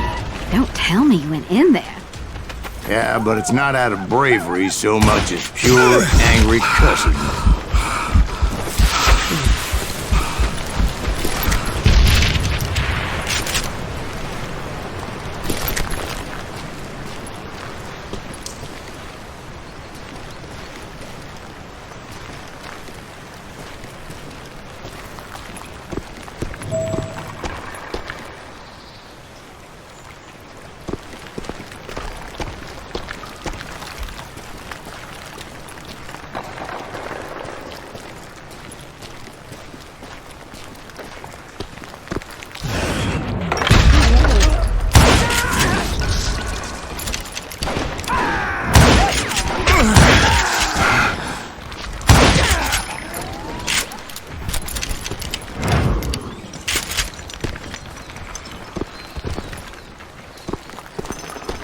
See, back then, I had a stubborn streak a mile wide, and I wasn't about to back down.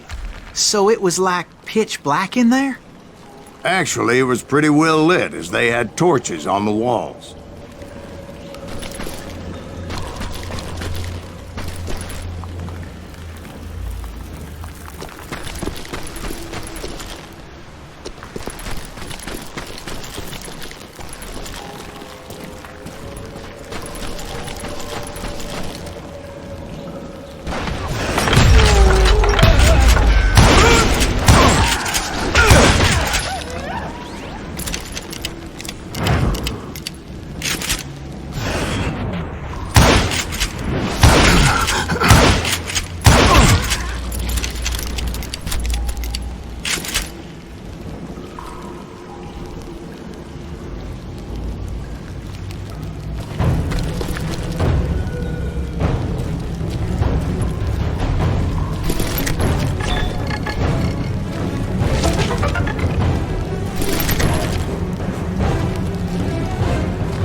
How big was his cave? Big as hell, Ben. Chiricahua had hid out there during the Indian Wars.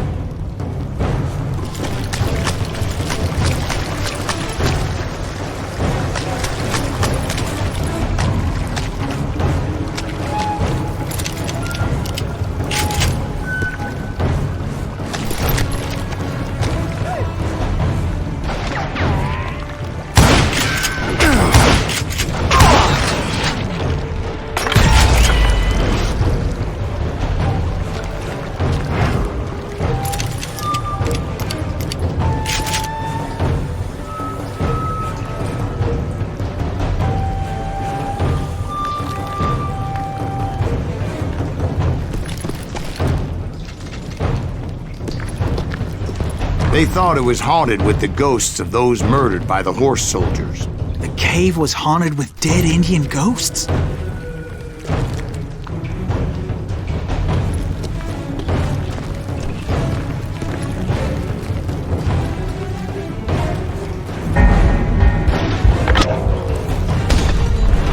be honest, I was more concerned with the live ones than the dead ones.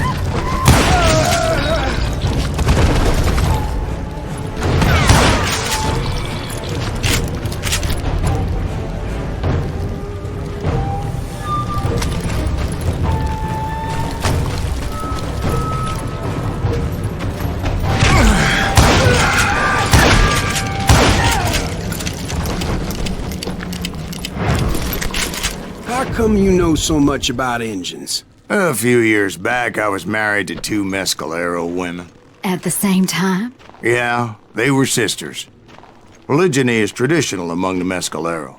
So what happened? Oh, I had to get out of there. Those girls never shut up. Both of them nagging at me all the time. Drove me half crazy. Haven't seen them since. No, I mean, what happened with Grey Wolf? Oh, well, I pursued him into the Cave of Death.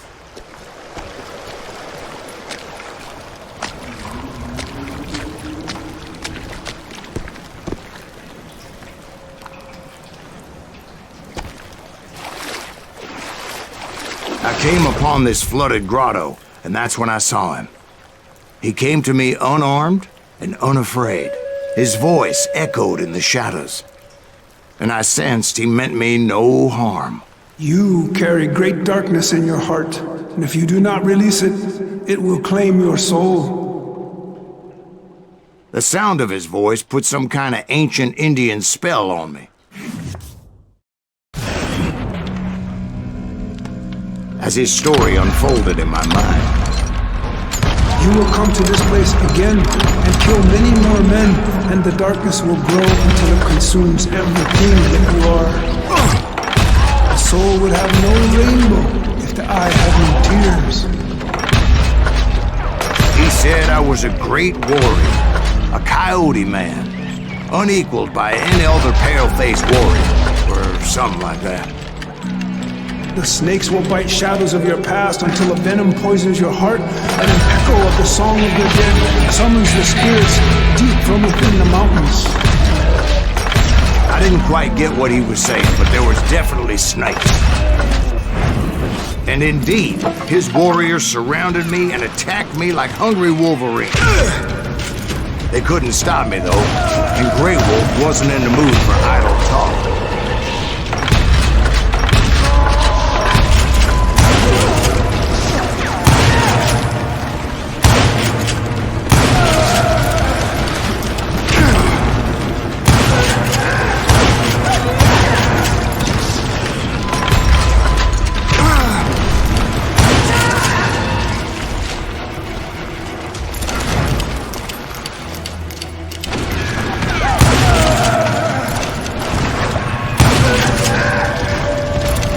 I swear I couldn't see any way out of this trap.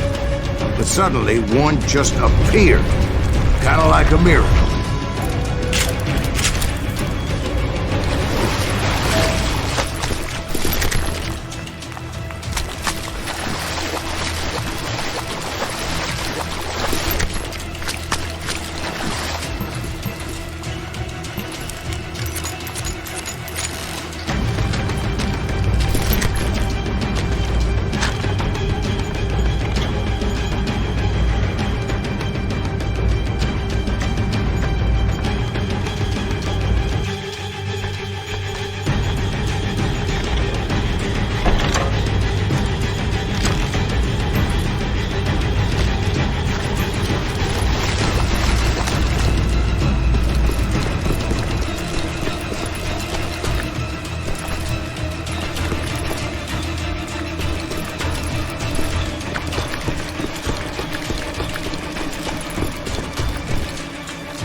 I felt like I would be lost in that damn cave forever.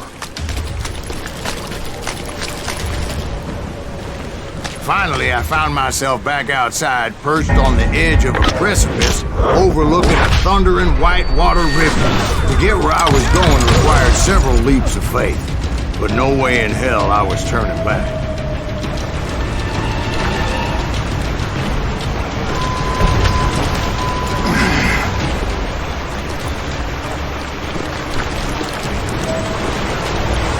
I chased after him, determined to make him explain the meaning of all that mumbo-jumbo. Mumbo-jumbo is right. Are you making this all up as you go? A few details may be fuzzy, brother, but I am relating exactly what happened to me.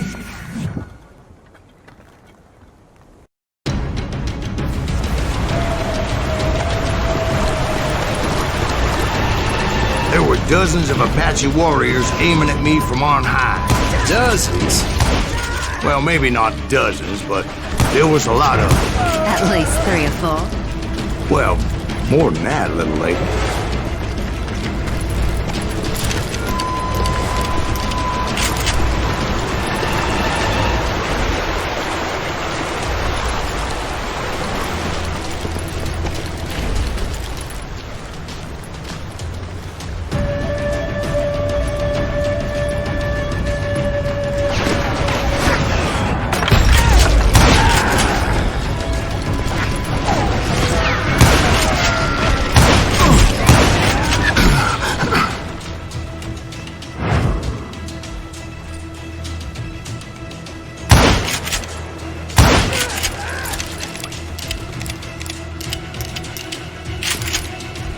I had a steep climb up creek ahead of me and scrambled up those rocks like a mountain goat.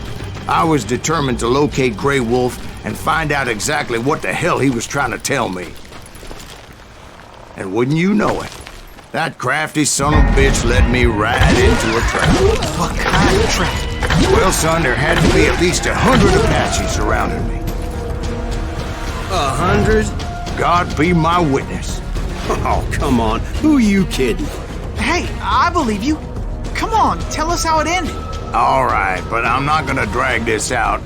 Where were we? You were surrounded by 100 Apache warriors. Well, I didn't take the time to count them exactly, but there were a lot of them.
And in the end, a path appeared before me that I had not seen before. I followed it as I desperately needed to find out what Grey Wolf was trying to tell me.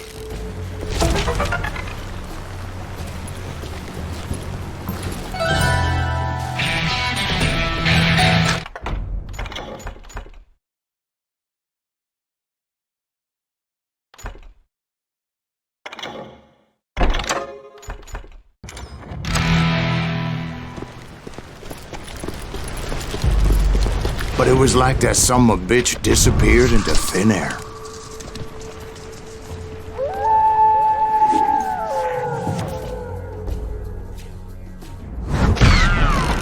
Never did find him. And never did collect my goddamn bounty.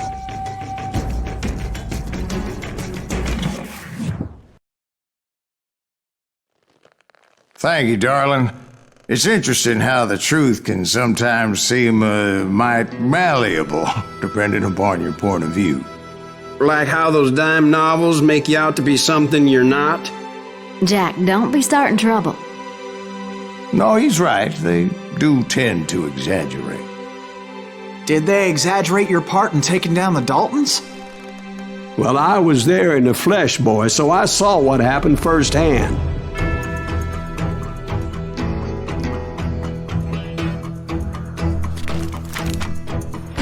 Those Daltons were lawmen once, before they all went bad, robbing banks and trains clear across the territory. Until Coffeeville, of course. I was one of the citizens who took up arms that day. Fighting on the side of the right? I did my best, sir. We all did.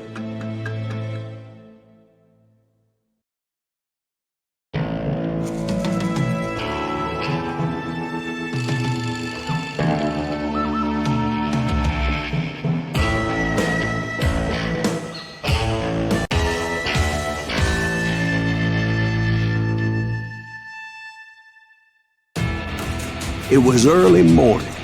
One of my friends was a local gunsmith, and he handed out firearms to anybody who'd take one. You see, the Daltons got it in their heads to rob 2 banks at the same time. 2 banks on the same damn street.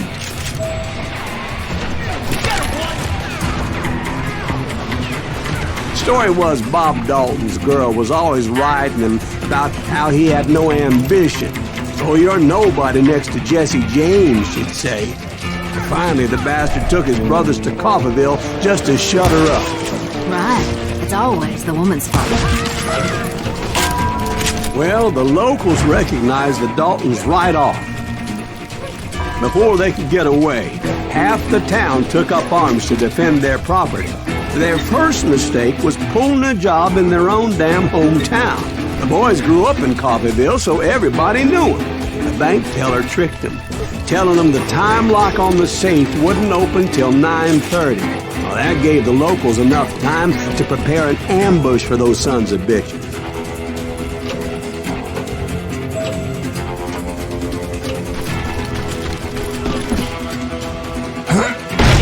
We got us a hero.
The brothers paid dearly for their stupidity, but everybody knows they had it coming. There's more to it than that.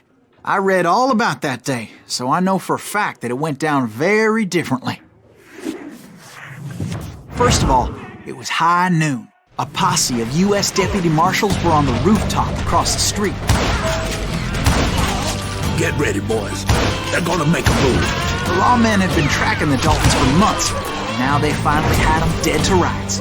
Among them was a bounty hunter feared by many a lawbreaker. The marshals tried to get the Daltons to surrender. They'll give up eventually. We just gotta break the son of bitches out. This bounty hunter knew that the brothers were far too proud to ever lay down their guns.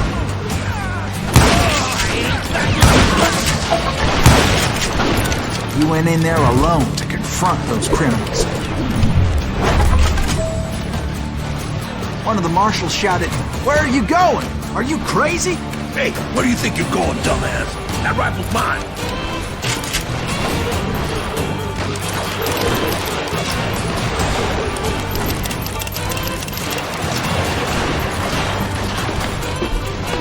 But he paid him no mind.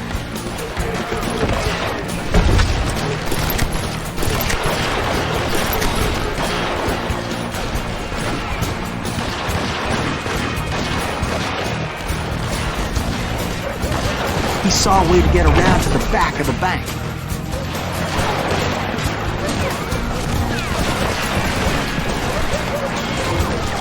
Then he figured out how to hit the Daltons from a direction they weren't expecting.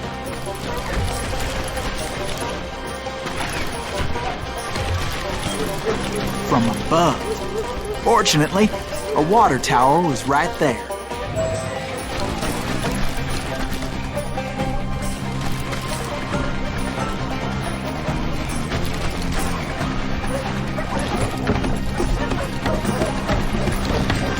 A moment later, he was climbing up a steep ladder, laughing at danger as he did.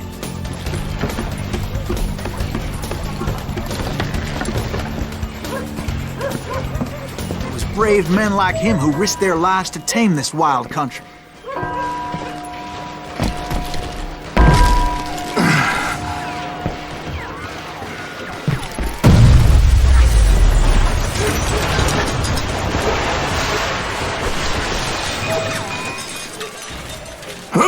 We've got company.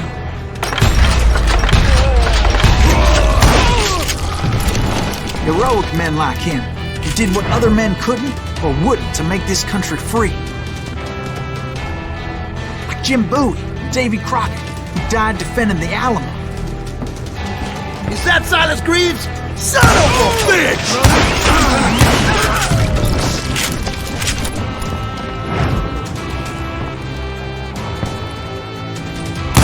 Yeah, you know you can't beat me.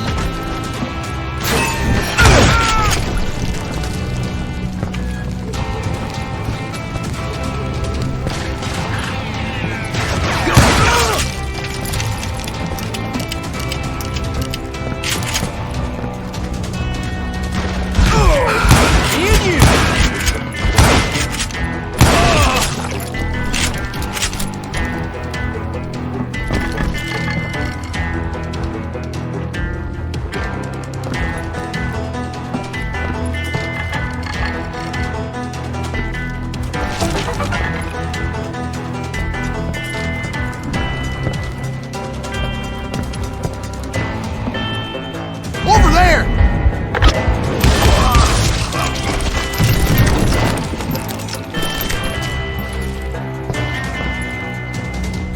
That's Silas Greaves. What the hell?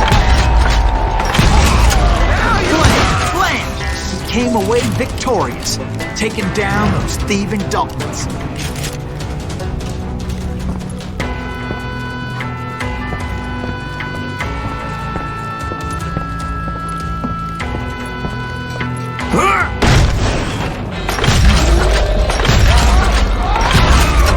His name was Silas Greaves, and when the dust finally settled, he was the last man standing. Sorry, kid, but that just wasn't the way it happened.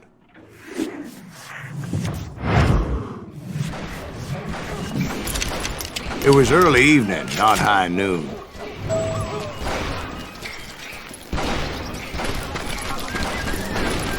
I was late to the party and Coffeyville was already up in arms. The Daltons blew up a safe and were all set to hightail it out of there. Those pathetic deputies surrounding the bank were dropping like flies.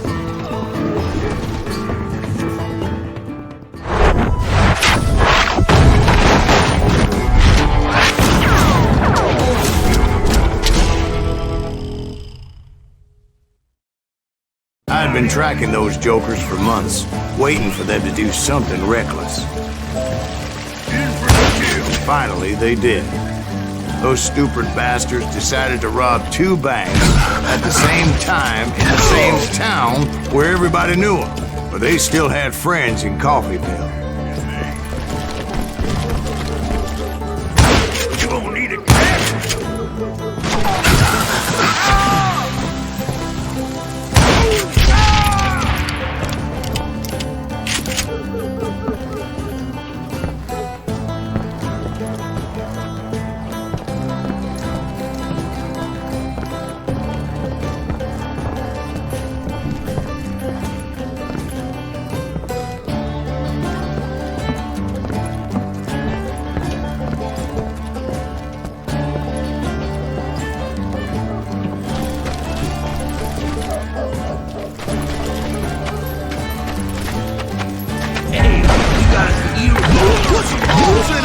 Those friends came after me like a pack of wild dogs, tooth and nail.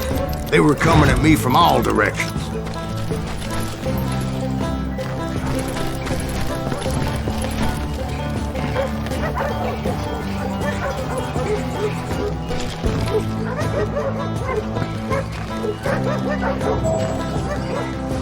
I caught sight of the Daltons running with the money and didn't want to lose them.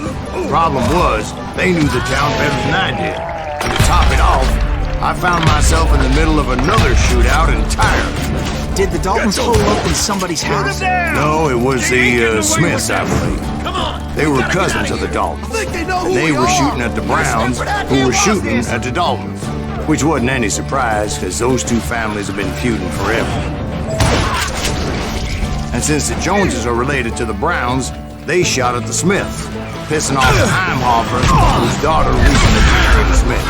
Well, bullets were flying every which way as all the old feuds and cancer caught fire all at once. There was a hell of a lot of pissed off people in Coffeyville that day. But that's just the way life is sometimes. Shit happens.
Dalton boys knew I would never give up.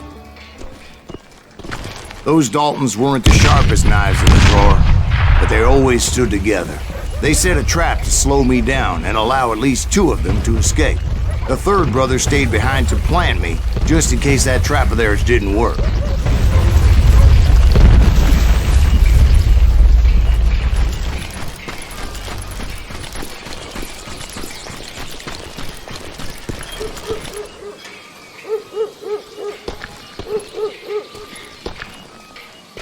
It was Emmett, the youngest, and he decided to stand his ground and face me down. I ain't afraid of you, Silas Reeves. This is where it ends for you. He was determined to protect his brothers. I understood how he felt. Taking me on all by his lonesome wasn't exactly a recipe for a long life.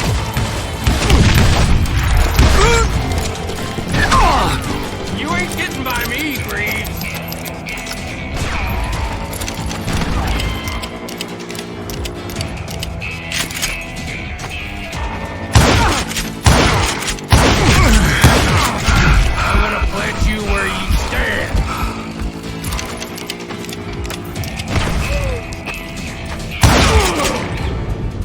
But Emmett Dalton survived the robbery in Coffeyville. He's the only Dalton who did. They say he was shot 23 times. Well, Dwight, who do you think put all those damn holes in him?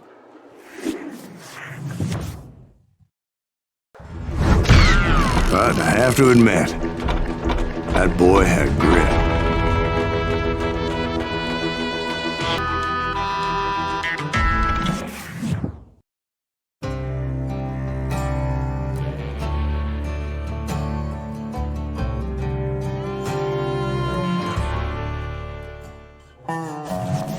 We'll get those suckers! It took me a couple of days to track the Daltons down.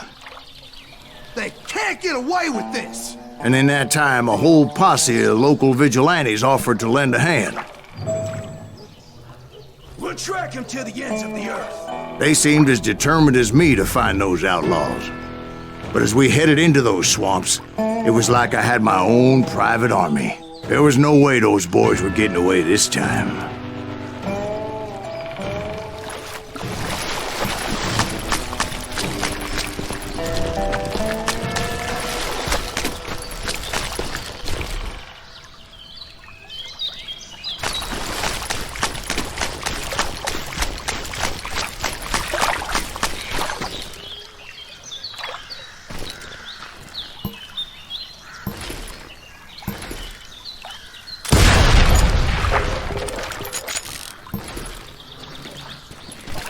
It was early fall, right? Beautiful time of year. At least you had the weather on your side. Not by my recollection. It was damp and foggy as hell. It was tough to stay on a true course, so we kept an eye out for landmarks.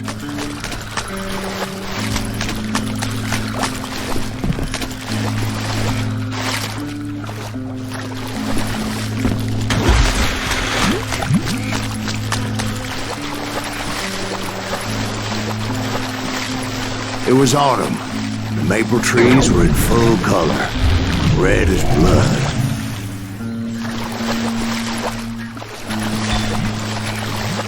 The rains that year were torrential, so the whole area was flooded. The vigilantes had spread out wide, and pretty soon I couldn't see anybody.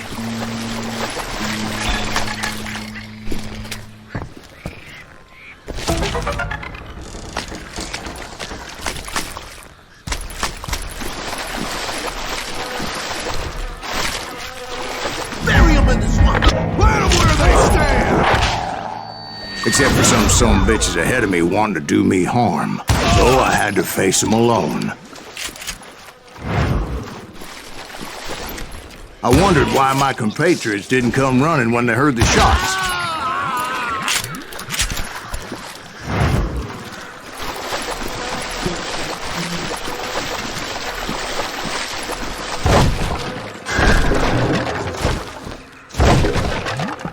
So did you find the Daltons? Not yet, but I did have the questionable pleasure of meeting a few of their friends.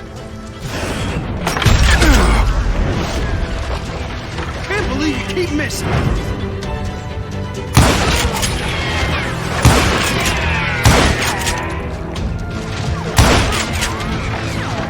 Show 'em how to die!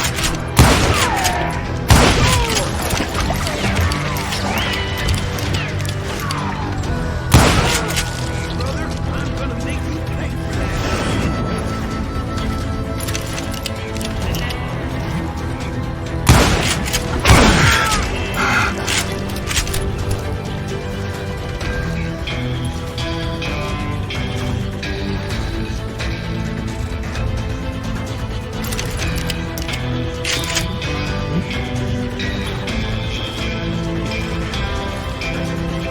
The boys had established quite a reputation by that time, so they attracted all manner of riffraff to their cause.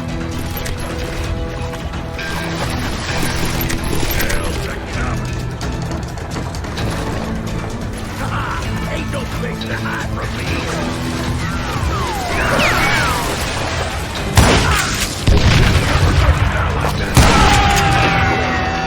B and I was under serious attack.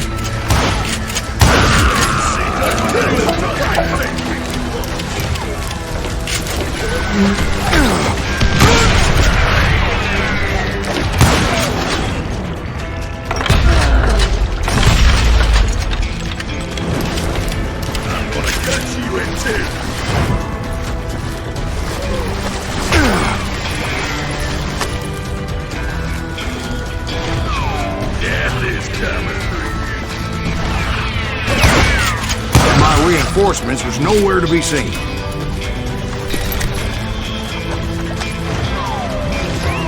Somebody kill that sumbitch!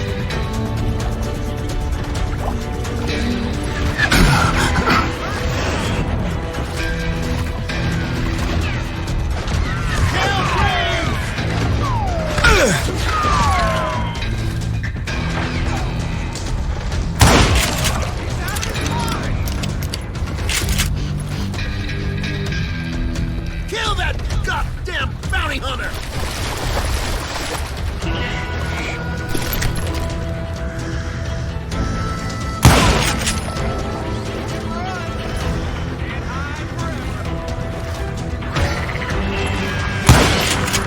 Bury him in the swamp!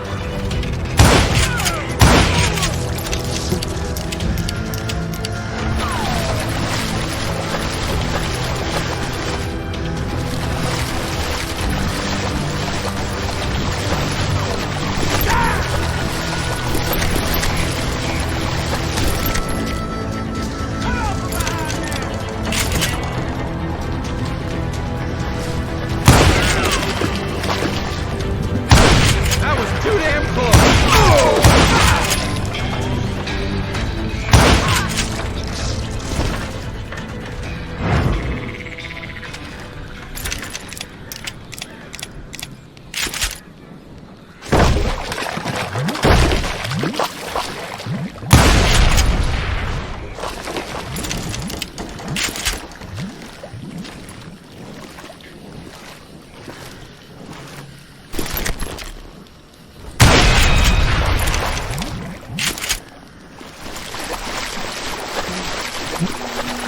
But luckily, a barn materialized as if right before my eyes. I scrambled up top to get a better view.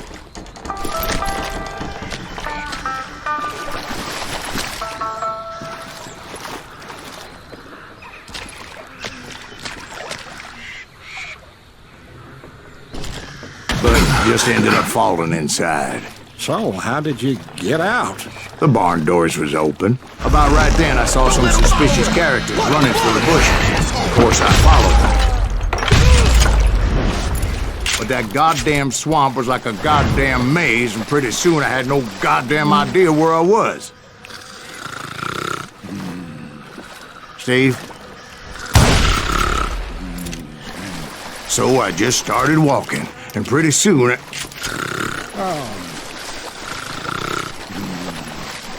Steve? Steve! Huh? Oh, no, I'm listening. Indians surrounded me from all sides.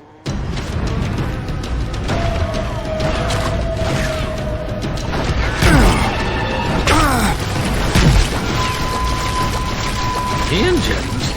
They were Indians. No. I just wanted to make sure Steve was paying attention. Now, where was I? You were following the Daltons through a swamp? That's right. See, Steve? Dwight's paying attention. No, I'm listening. I was just resting my eyes. So, where was I? The Daltons. Right. See, there's a reason so many outlaw gangs are made up of brothers. Being a brother is a very sacred thing. It's a bond like no other.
Stop that,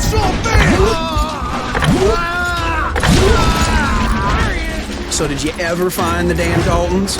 Not yet, but I did find a few of their cousins. You can breed like rabbits.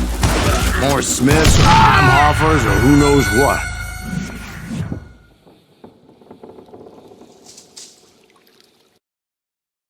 bounty hunters! Stop that,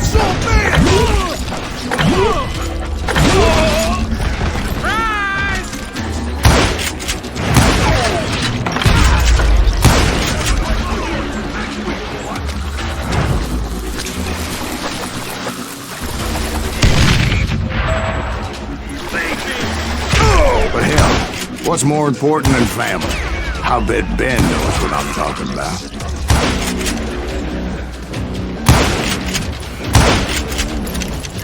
Send him to hell!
Hit me!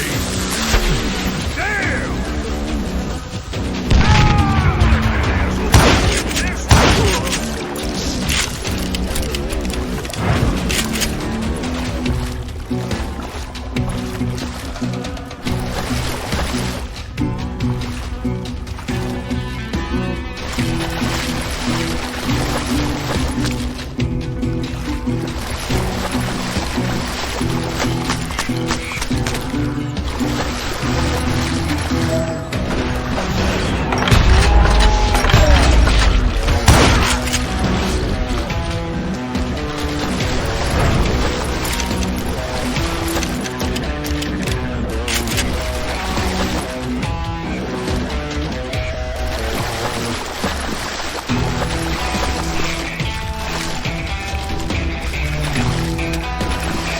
A lot of those paths seem to be leading nowhere.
That's it for you!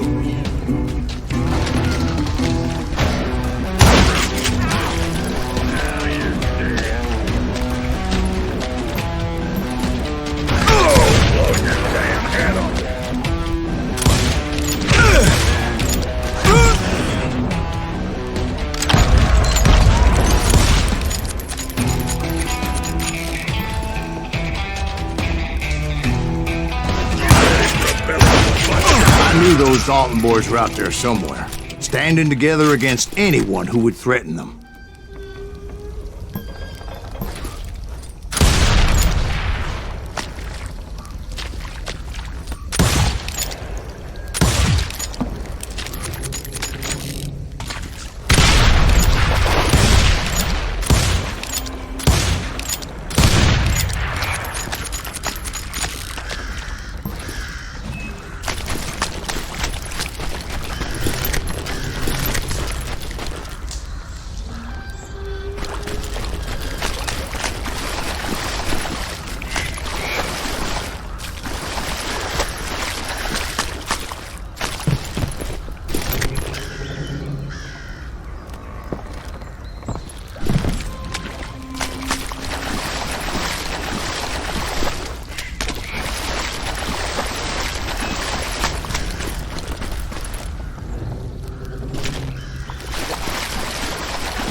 That's when I saw it. A goddamn steamboat. A steamboat in a swamp? Yeah, Steve, but this wasn't much more than a wreck, really. But how'd a damn steamboat end up in the swamps? Guess it floated off during the flood of '89.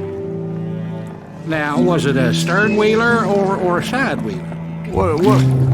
Does that really make a difference, Steve? It was a steamboat with a goddamn army on board. It was then that a fusillade of bullets come raining down from on high, and those vigilantes who accompanied me weren't anywhere to be found. But among those men that were shooting at me, I thought I saw some familiar faces.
Sounds like you don't give up too easy. That's the kind of man I am, Ben. I set out to do something. I'd do it. Surrender just ain't in my nature. Plus, I'm stubborn as hell.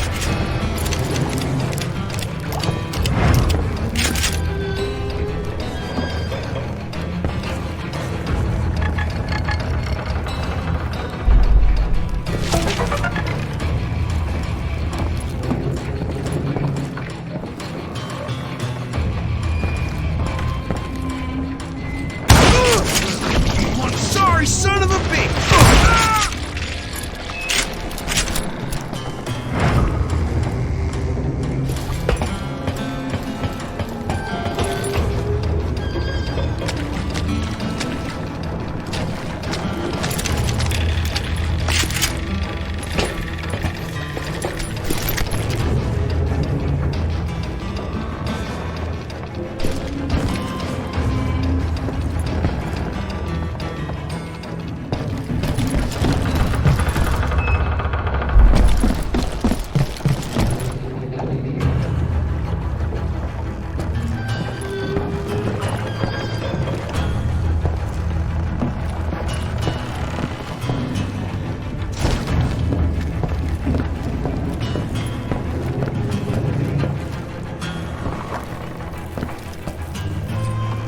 Right about then, much to my relief, the vigilantes finally arrived.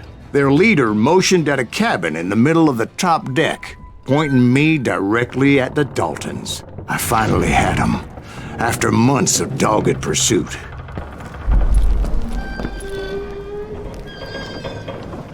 But it turned out that they had me.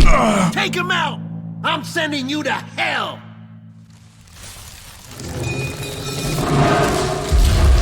The Daltons had played me like a fiddle. After all this. Apparently, the vigilantes were on their damn payroll. They didn't just want to shoot me. They wanted to burn me alive. But finding my way out of a burning labyrinth proved to be quite a challenge. It was a riverboat, right? I mean, it's not like it was a goddamn ocean liner. Well, yeah, but I was in a Did you fight. hear about that ship that's gonna launch next year? Largest one in the world. You're talking about the Titanic. If you ask me, it's too blessed big. I don't think it'll even float. So anyway, Don't be stupid, Steve. They know what they're doing. They say that the Titanic is unsinkable. oh God. But getting back to that steamboat, how'd you get off it, Mr. Breeze? I took in a lot of smoke that day, so I admit my recollection might be a bit hazy. But somehow I managed to finally disembark. I was coughing up smoke and pretty damn pissed. I was done playing games with those boys.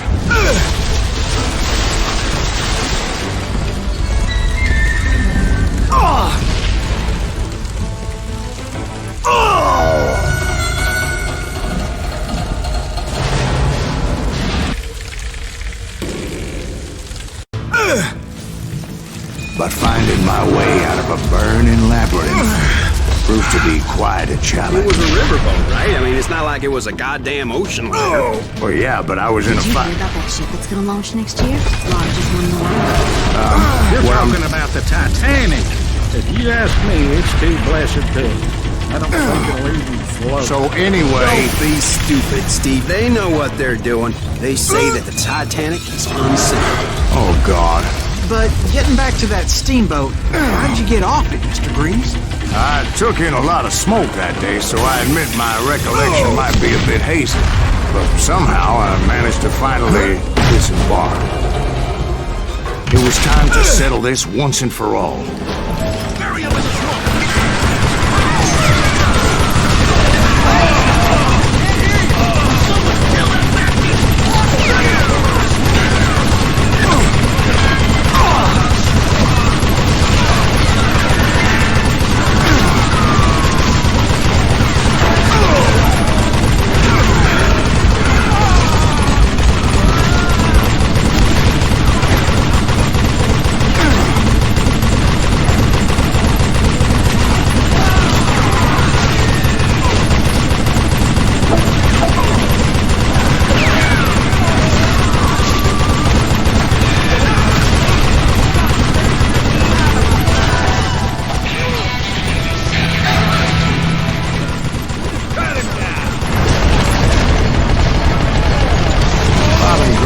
weren't about to come at me one at a time. They were in this together. Two brothers side by side, determined to take me down. Confident that this time the odds were on their side.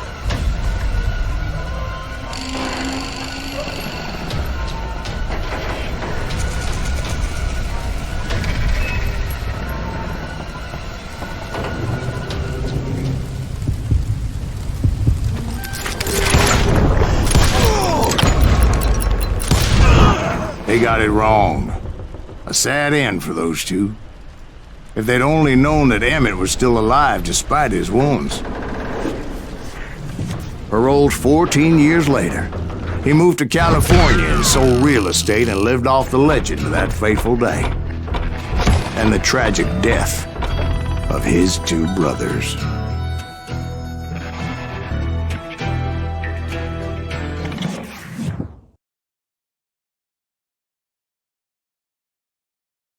My own brothers died tragically as well, truth be told.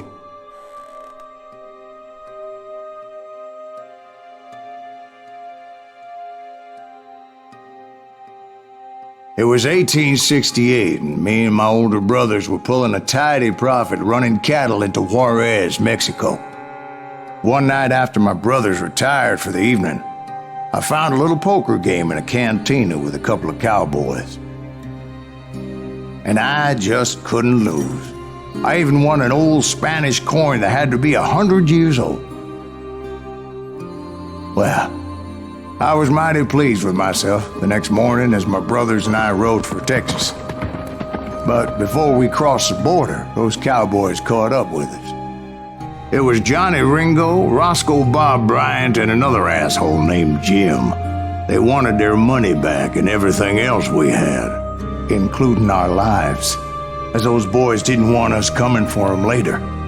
Bob put that old Spanish coin in my mouth and said, "I won't have it said that I left you with nothing, boy." Well, those horses bolted, and there we hung as those bastards rode away. The branch finally snapped under the weight of the three of us, but being my older brothers were bigger and heavier, they were already dead.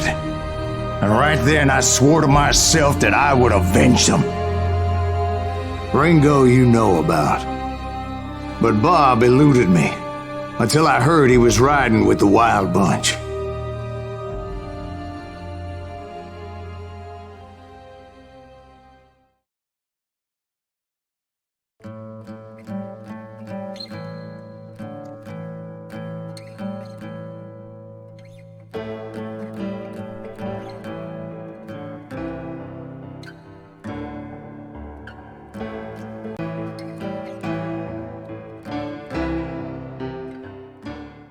I'd been on their trail for months, ever since they left their hideout in the Bighorn Mountains. Led by Butch Cassidy, they were a loose association of outlaws who robbed banks and trains from Colorado to Montana. Among them was the Sundance Kid, and that murderous hombre I was tracking, Roscoe Bob Bryant. Were you a part of that giant Pinkerton posse after the Wild Bunch? No, boy. A circus like that would have slowed me down. Besides, I wanted Bryant all to myself. I'd heard about a large shipment of gold being transported to Wilcox, Wyoming on the Overland Flyer. They blew the bridge with the intention of forcing the train to stop.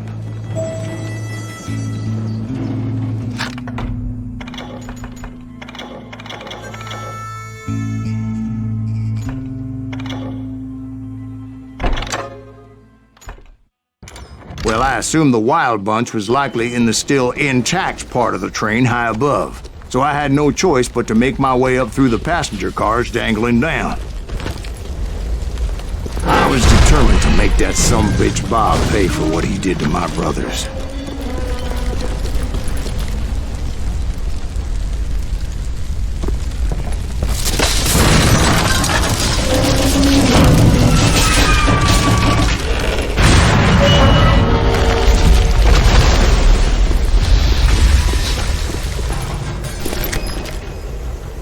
I found the device they used to blow the tracks, so I knew I was headed in the right direction.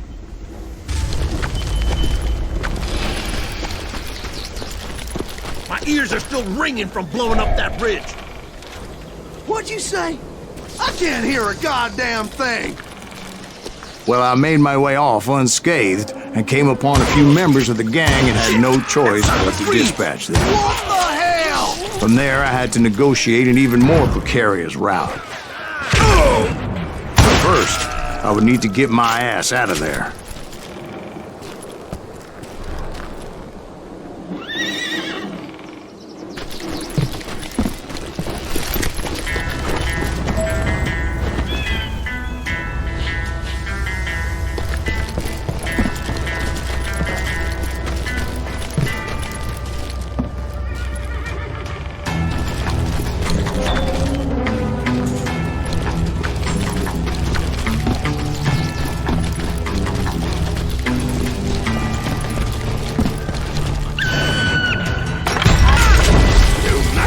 Jumped from the frying pan into the fire as the train was clearly fixing to fall. I had found the gang, but in order to find old Bob, I needed to fight my way forward past a whole passel of desperados.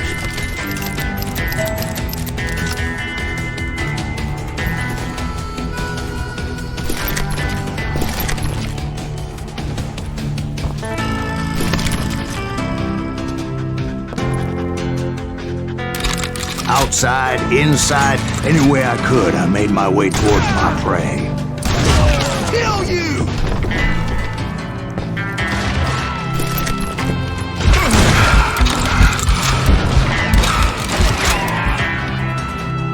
Come on out, you yellow!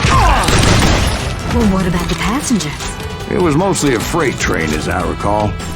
There were no passengers aboard that day.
As I mentioned before, I am not fond of heights, but I was too busy dodging bullets to worry about falling to my death.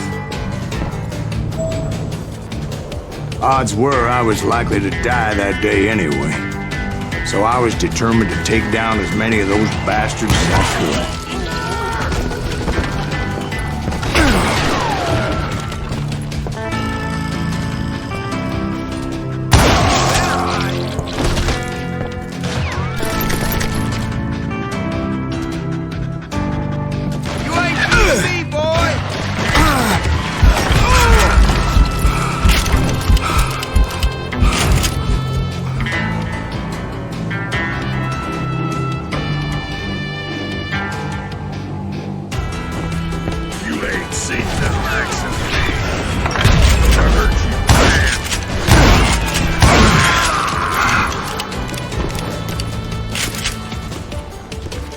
Times it was like shooting ducks in a shooting gallery.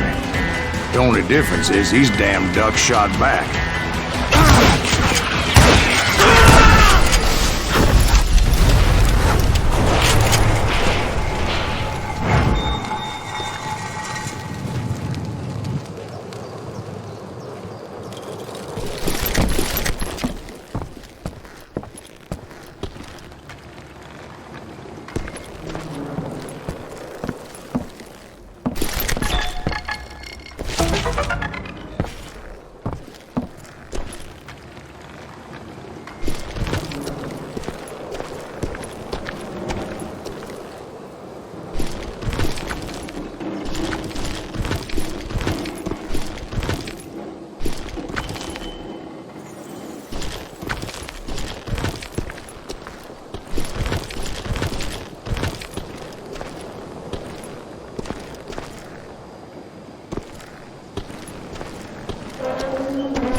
I kept hoping the law would show up and give me a hand. Like that giant Pinkerton posse that I read about.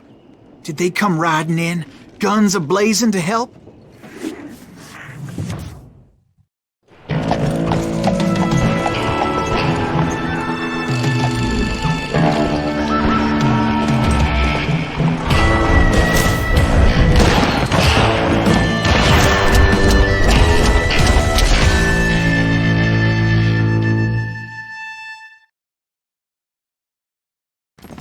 Help?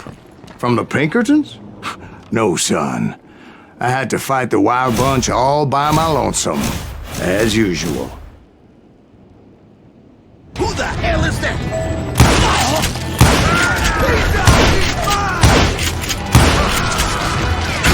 This asshole don't know who he's up against!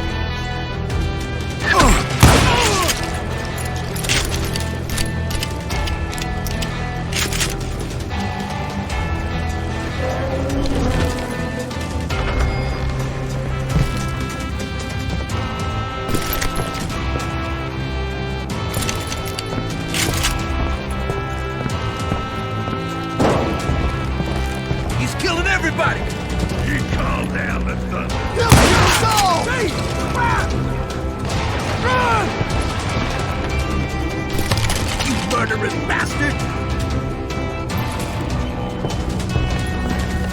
Come out from behind there!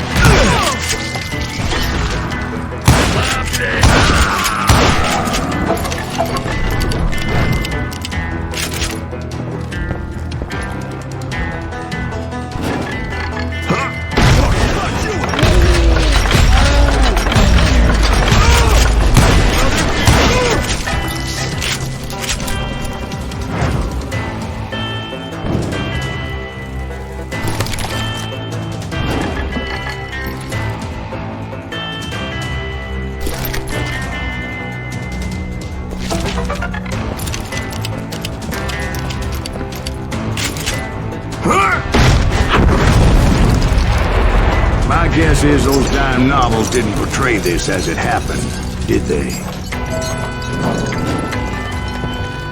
Only a few stragglers were left. I had to cut them down pronto if I was going to stay on old Bob's trail.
Once I silenced all those guns, I went searching for my nemesis, determined to finally have my justice. But the only survivor who welcomed me was George Flat-Nosed Curry. Who was he?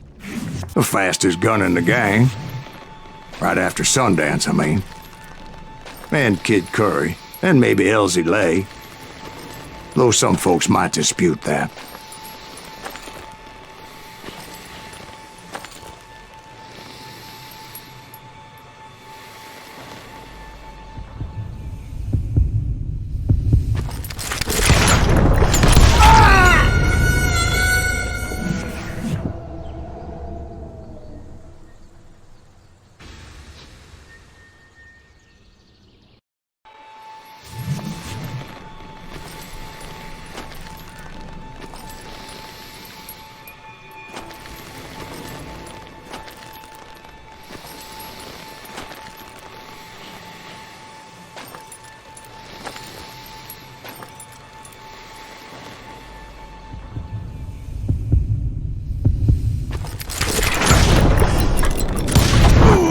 that very same day, Butch Cassidy and the Sundance Kid decided to leave the Wild Bunch behind and decamped for South America.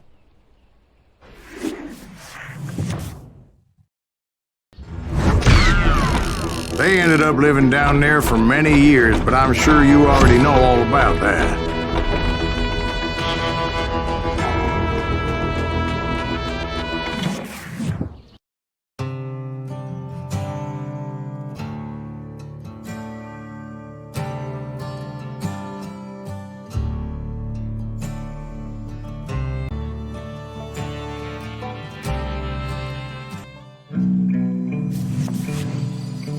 I tried to find Bob Bryant, but it was as if he'd disappeared. Sometime later, I heard the Wild Bunch was back together. Kid Curry escaped from jail, and now he was running the whole shebang. So I took to their trail, as I was still in pursuit of my brother's killer and hoped that he was back with him.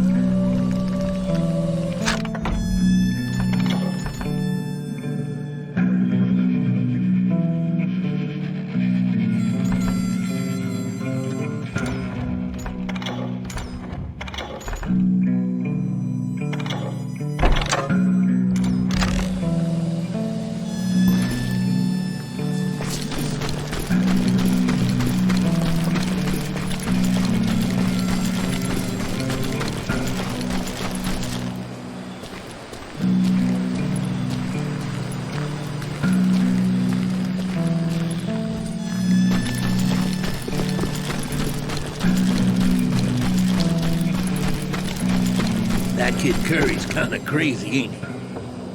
Don't let him hear you saying that.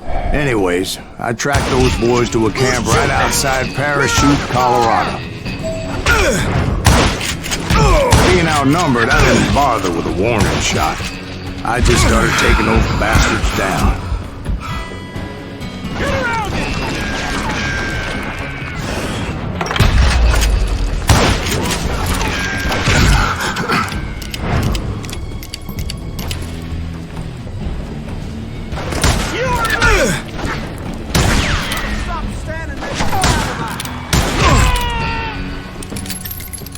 Old Bob wasn't among them, and neither was Kid Curry.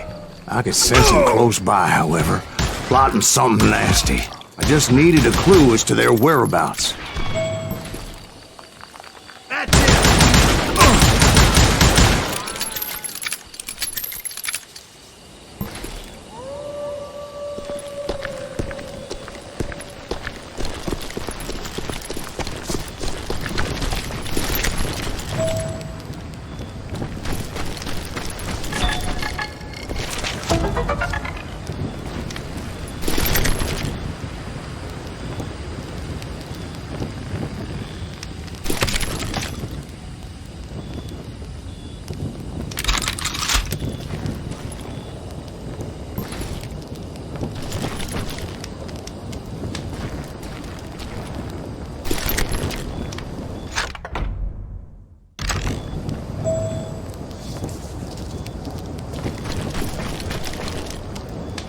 And I found one.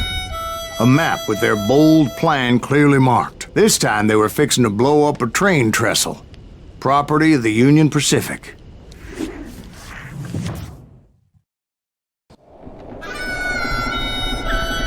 The plan clearly indicated how they were fixing to undermine several of the weakest wooden supports.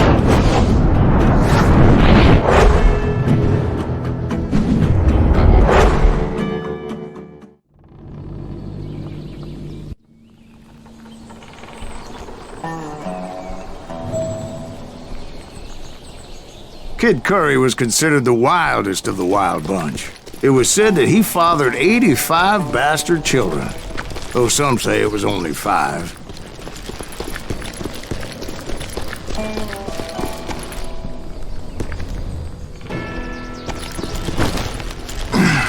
Kid Curry had bragged to a whore how he was gonna rob a train heading to the U.S. Mint in Denver.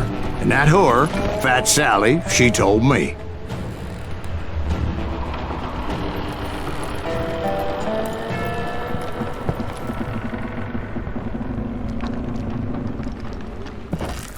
The bridge was rigged with dynamite, so I decided I'd best be careful confronting those bastards.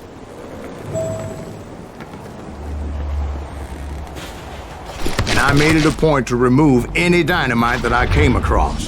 A moment later, I saw a ladder that somehow had escaped my attention. Don't you blow us up now. Don't worry, I know what I'm doing.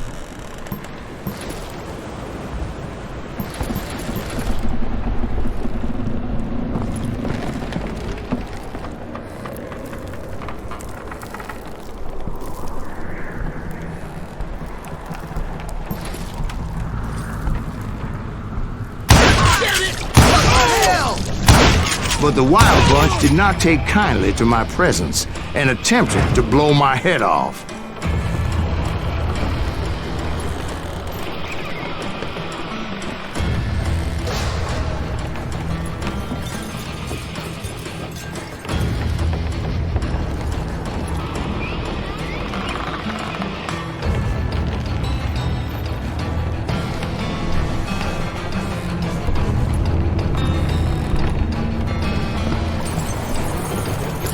It appeared the kid had found a number of new recruits to bolster their ranks. Guess there's always desperate men willing to trade their lives for stolen treasure. What happened next? Well, having removed the first bundle of dynamite, I decided I might as well remove the other one. Once that was done, I figured I'd find my way from there.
So, what happened then?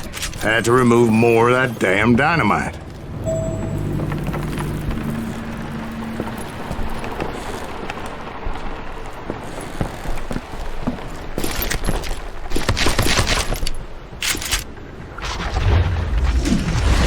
It must have been terrifying trying to make your way across. I was sweating it a bit, but then I noticed a footbridge tied up on high, so I shot the rope.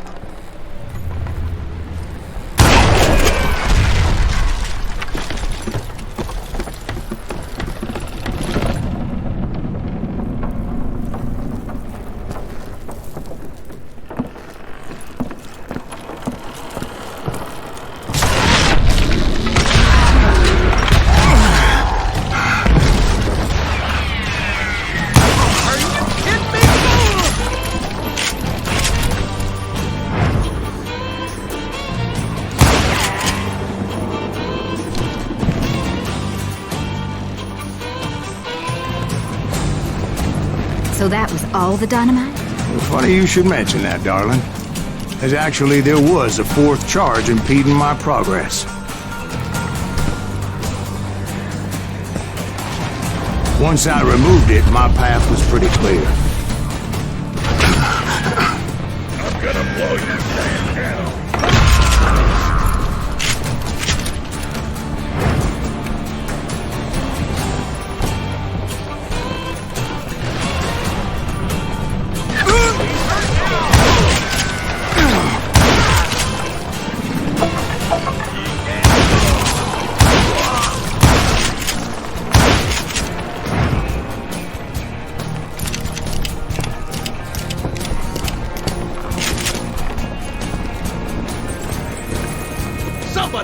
lift this son of a bitch off! You hear me? Get out here!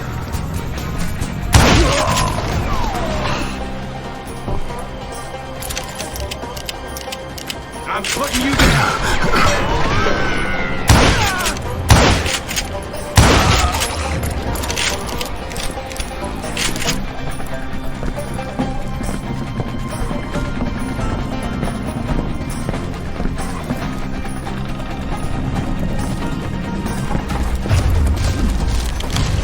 So I proceeded onward and realized that that way just wasn't gonna work. I needed an alternate path forward.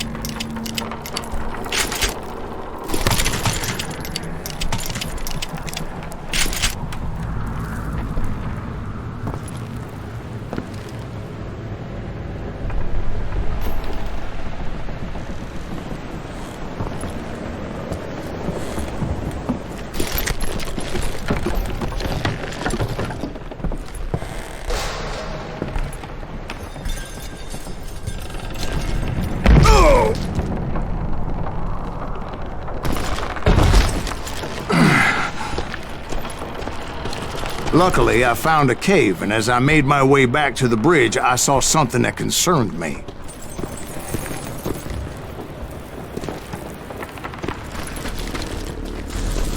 It was a long burning fuse, and it was moving fast as hell. I had to catch it.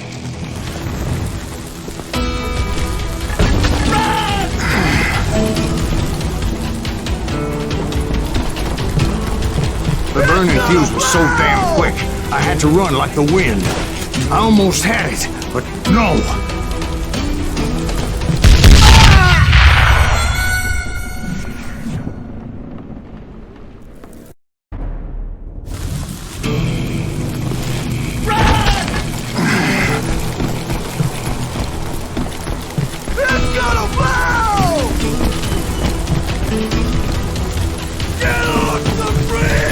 I was gonna have a coronary when I lost sight of those sparks. My heart was pounding like a sledgehammer. I knew that failure meant boom. Then, finally, at the last moment. Whew. Of course, I was successful, or clearly I wouldn't be talking to you folks here today.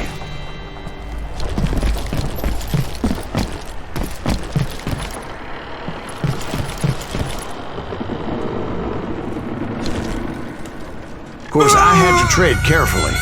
Otherwise, I could, well, die.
Eventually, I removed the last dynamite charge.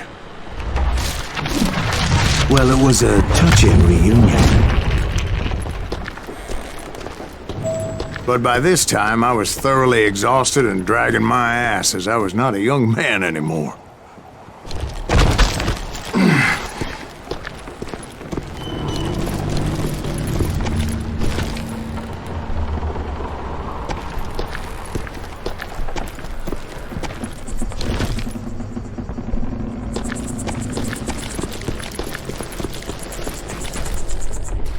Kill that SOB! Make him bleed! Send him to perdition! Finally, I found those boys. Or more precisely, they found me. What the hell is that? This place is Kid Curry ass me! Nuttier than a damn fruitcake! Let's get through that!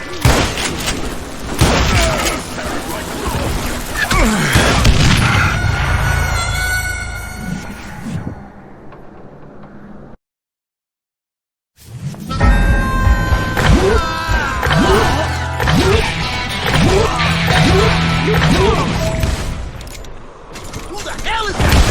Big Tracer and Kid Curry ass me! Nuttier than a damn fruitcake!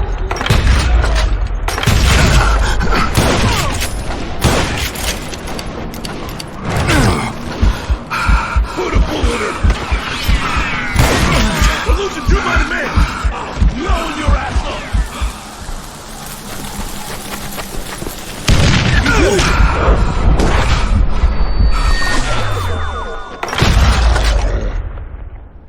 Kill that dickwing!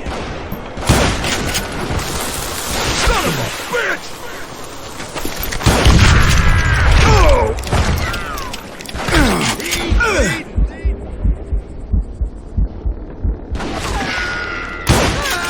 Can't hide forever!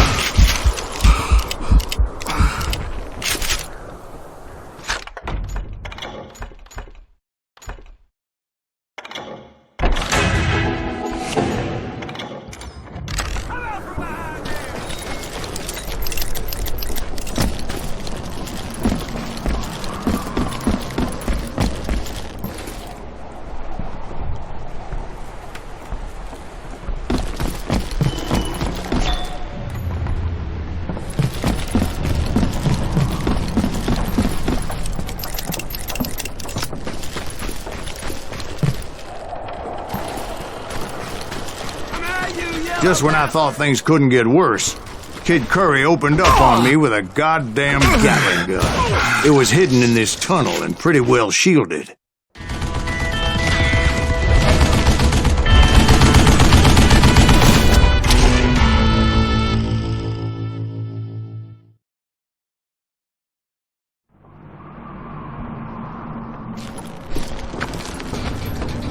Middle-aged that sucker!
Luckily, I had located some dynamite. I still, however, had my work cut out for me. Stupid contraption!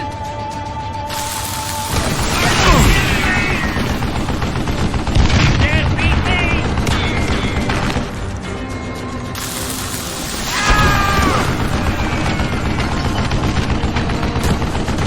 This is the last mistake you'll ever make! Shit!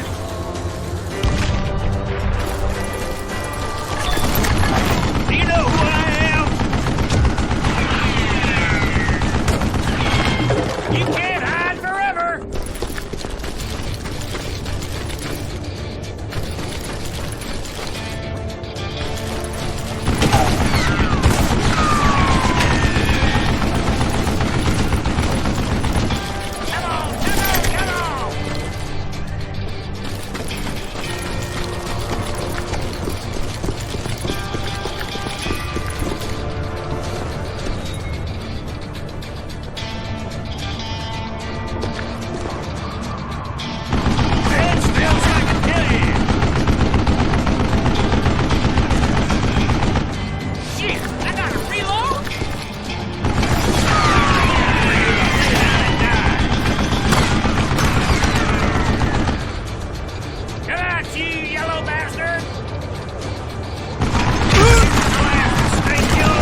Eventually, I brought that tunnel down. And that's when I met Kid Curry himself. He had decided to stop pussyfooting around and deal with me personally.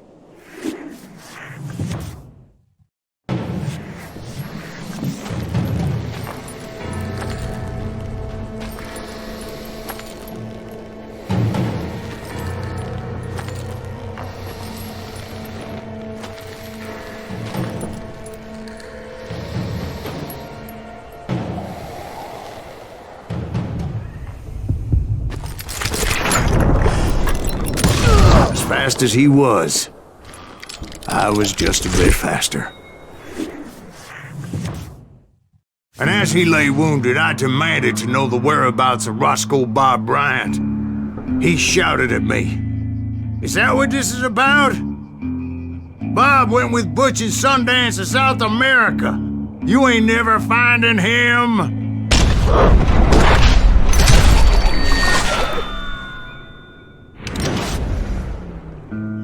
Those were his last words.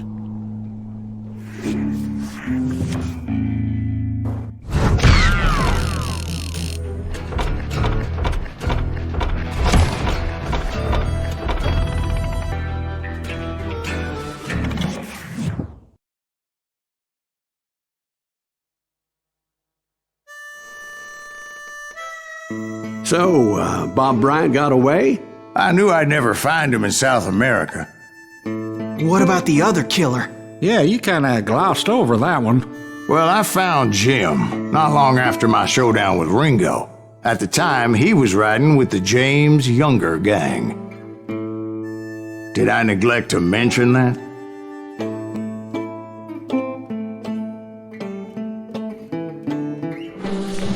Jesse James? The greatest outlaw who ever lived? Jesse and his kin rode with Quantrill when he raided Lawrence, Kansas, and killed near 200 people, boy. Nothing great about that. And from there, him and his brother went on to rob banks and trains from Kansas to Missouri. Which is why there was such a rich bounty on their heads. 40 grand for both of them, dead or alive. That's one hell of a payday.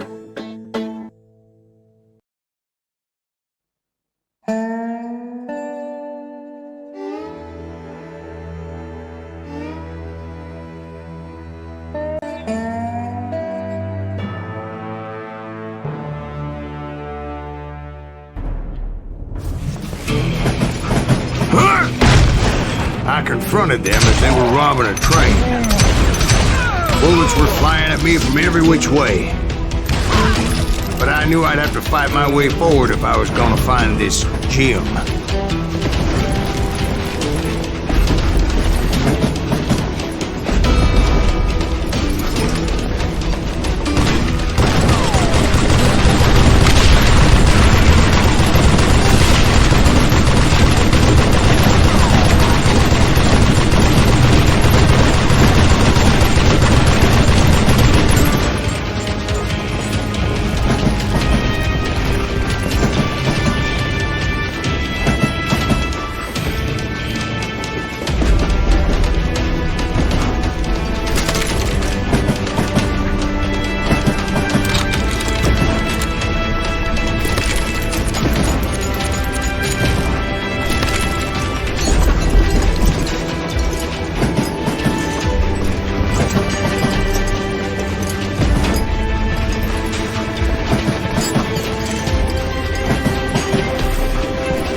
second. How'd they stop this train in the first place? Well, the James boys were experts at this.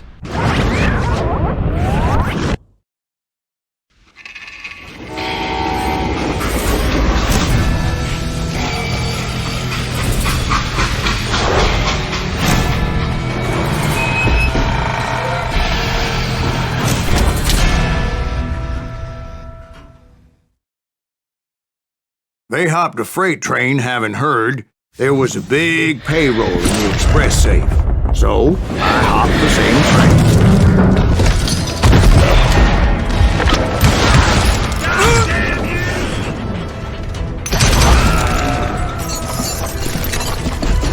The James Younger gang was decimated after that little fiasco they had in Northfield, Minnesota. So Jesse needed more men and took on the killer I was after, along with a host of others. I was hoping to find my man and put a bullet in his head. Climbing around that train, I must have swallowed 100 damn bugs before I reached James that... Younger gang pulled the first train robbery west of the Mississippi. Sounds like you hold them in high regard.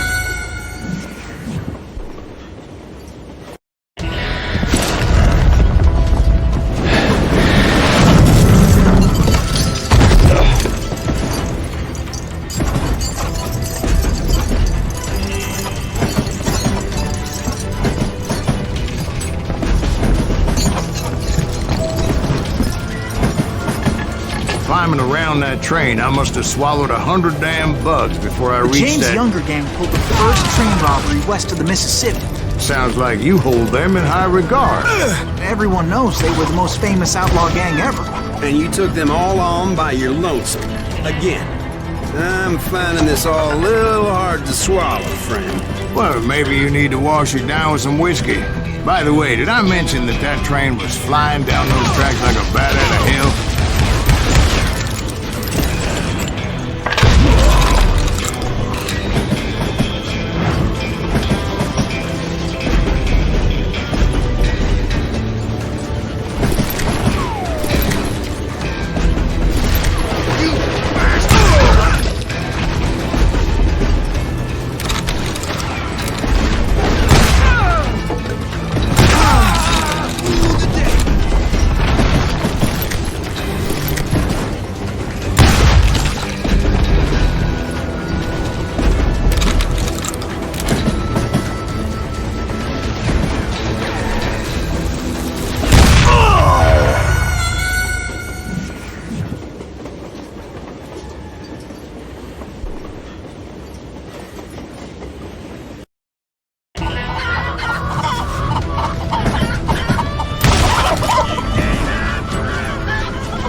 Suddenly I have an urgent need to drain my one-eyed snake. Well, I've had more than a few drinks, and I've been sitting here for quite a spell. Right through there. Let me show you.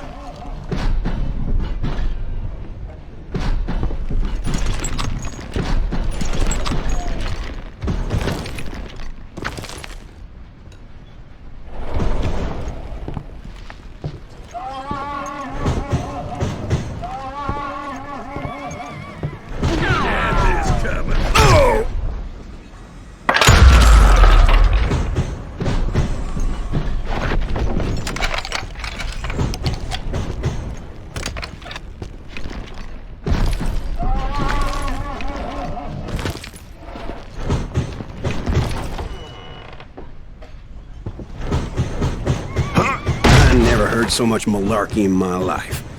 You think he's bullshitting us? You don't think he's Silas Greaves? I think he's just some old drunk looking for some free liquor. I don't know, Jack. I think I believe him. You don't think he met Jesse James? Boy, you gotta be kidding me. That story makes no sense at all. Jack. I mean, you gotta be 2 bricks short of a load to believe that cock and bull story. I don't agree. Jack, lay off the You bull. seriously think that tired old man went toe-to-toe with Jesse James? Well, that's better. Did I mention that this Jim was married to the infamous Belle Starr? Of course, I didn't learn that until later.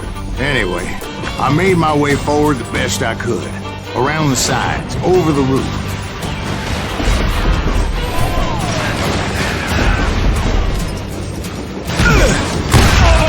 At some point, some sumbitch saw me and shouted out, "It's the damn Pinkertons!" It's the damn Pinkertons! Now, I never worked for that limey cocksucker, but I guess they assumed I was one of his assassins. Those evil bastards firebombed Jesse's mother's house and killed his stepbrother. So it's no wonder each and every asshole on that train wanted me dead. Everybody's always mistaking you for somebody else, aren't they? Why is that, I wonder? Don't rightly know, Jack. I'm just telling you how I remember it. I bet you are.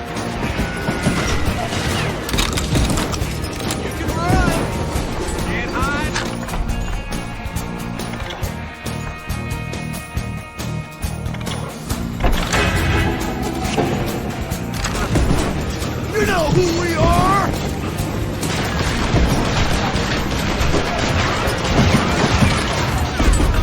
You can't hide forever! Shoot that stupid son of a bitch!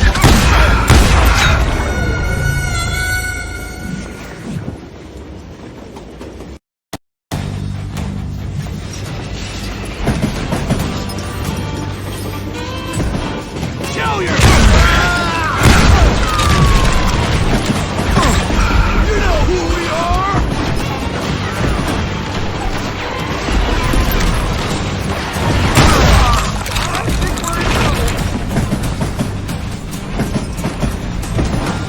Shoot that stupid son of a bitch!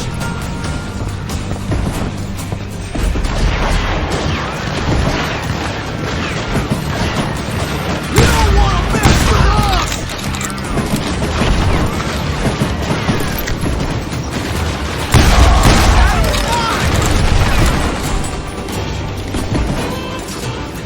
You can't fight the James gang! Get out here, you...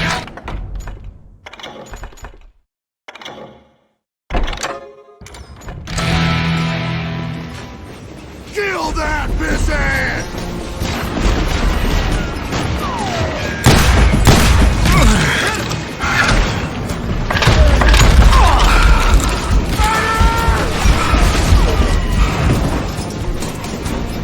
Die, you bastard! Can't hide forever! Goddamn law dog!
came across a flat car piled high with logs and had to come up with a creative way to make my way forward.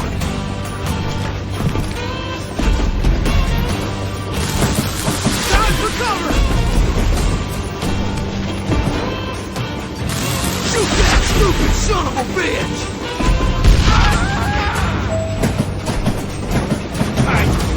Son of a bitch!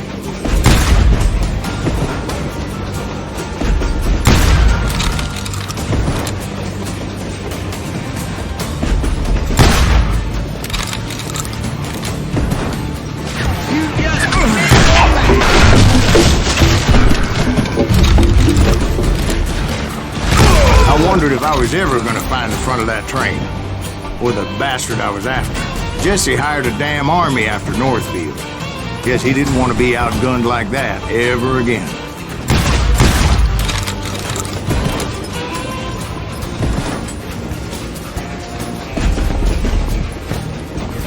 Right about then, I was attacked by some asshole on a Gatling gun.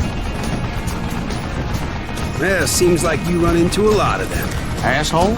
Gatling guns. Yes, I did. Now, I don't remember how I took it out. It was either a bullet or dynamite. Where would you find dynamite? Does it really matter, Jack? You're messing with the flow of the story here.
was looking for Jim and shooting any son of a bitch stupid enough to get in my way. And that included Jesse James himself. You better hide. Ain't seen the likes of me.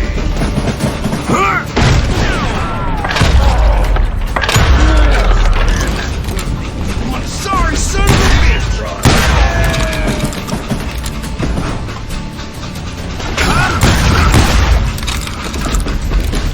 I'm gonna cut you in two.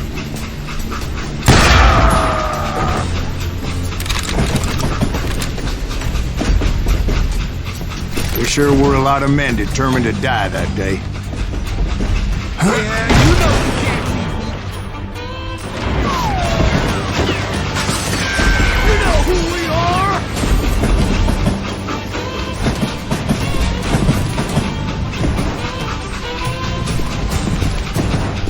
You don't want to mess with us!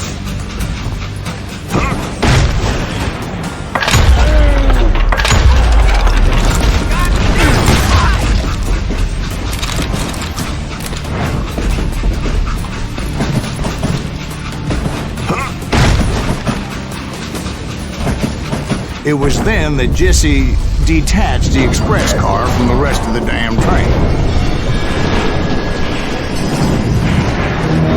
I could see Jesse waiting for me, fixing to kill me so he could get away with all that money.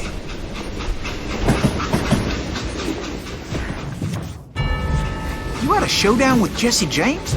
Of course he didn't. Everybody knows that Jesse was killed by Bob Ford. Yeah, Jesse went out like John Wesley Hardin. Coward shot him in the back of the head. Guess it doesn't matter how far you run, does it, Ben? Your past always catches up with you.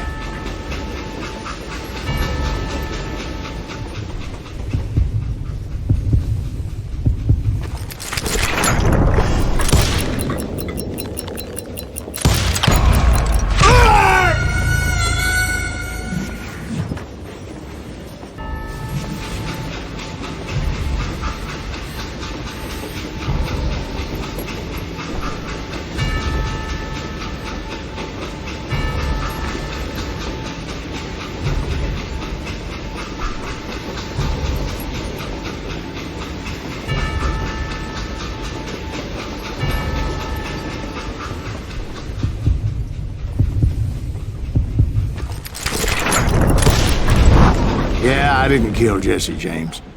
Just wounded him bad enough to convince him to hang up his guns. What about that Jim fella? What happened to him? I figure he was up front with a gun to the engineer's head. That bastard slipped away again. I'll tell you how I got him. But first I need to wet my whistle.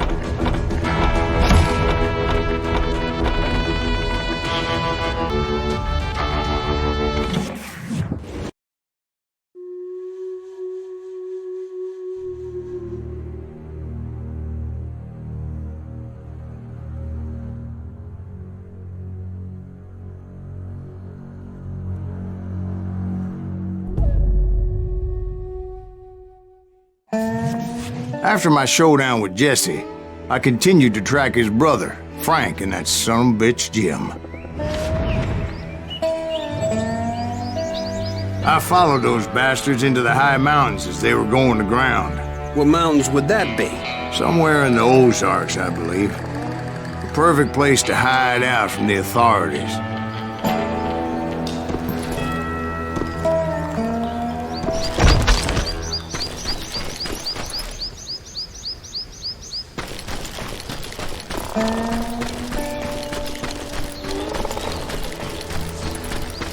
In fact, before I could find them, some Indians who fled the Reds and were hiding out from the military found me first.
Hey, how about another whiskey, Ben? Nothing better to soothe the troubled soul.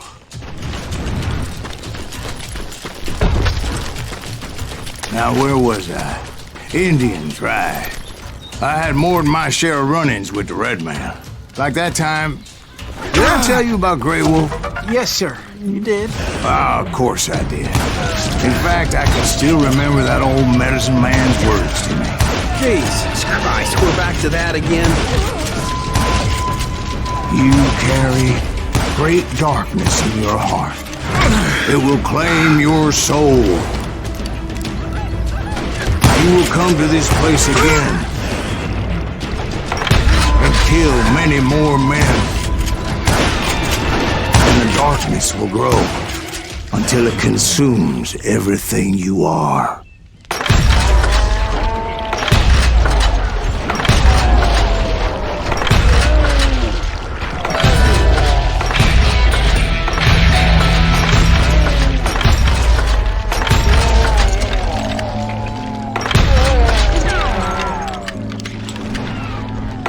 Did you ever find it? Who? The man you are after. Let me ask you something, Ben. You ever think about death? Mr. Graves, are you all right?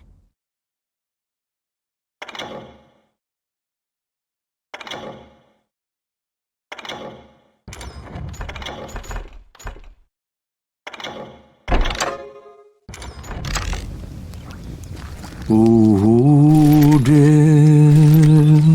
Oh, death.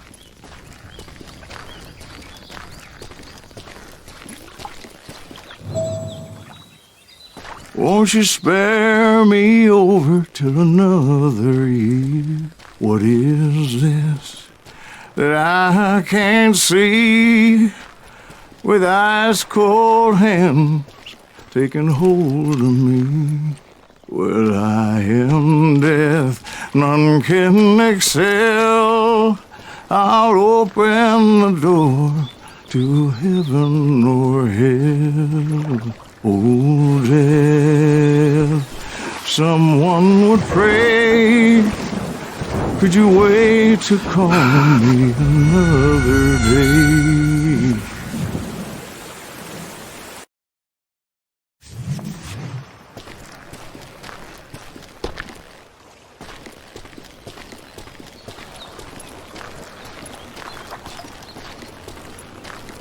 Oh, death, someone would pray. Could you wait to call me another day? Oh, death, won't you spare me over till another year? So are you gonna answer the question? What question is that? Jim Reed. Did you ever find him? Reed was indeed that son-bitch's surname. That's right, Ben. A despicable character. I remember him laughing like a hyena that cold morning they lynched me and my brothers. He was intent on avoiding my vengeance, but nothing was gonna stop me. Nothing.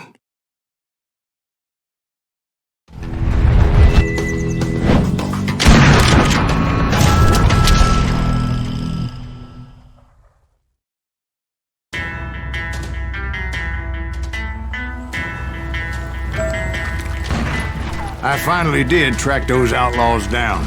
They had long rifles with scopes and were well positioned to pick off any poor soul who came anywhere close.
I'm guessing Frank James believed I was responsible for the demise of his brother Jesse. I couldn't really disagree with the man, as I thought Jesse was dead then as well.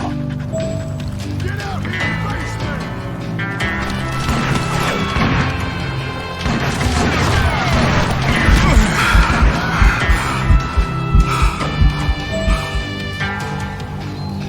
He backed off as I closed in on him, but he was still intent on killing me.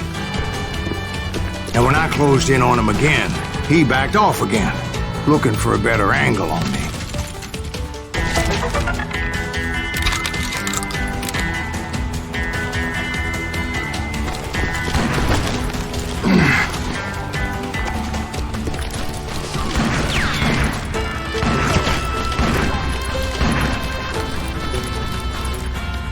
Hell, I can't fault Frank for wanting his revenge, as I was there for the same damn reason myself. At this point, I'm guessing you think Silas Greaves is a worse murderer than Jim Reed ever was.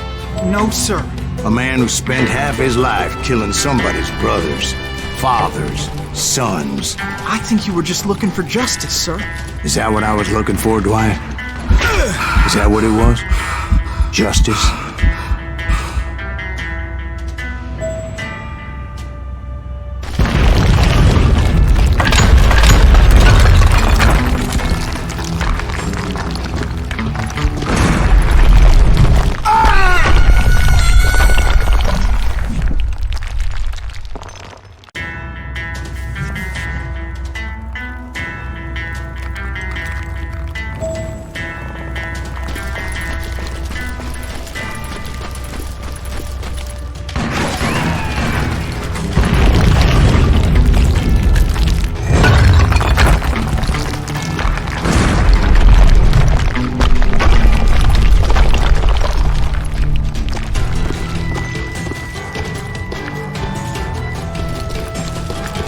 Isn't that why you were hunting the James gang? The James gang. Right. I finally found Frank holed up in his mountain cabin, and he was determined to have me dead.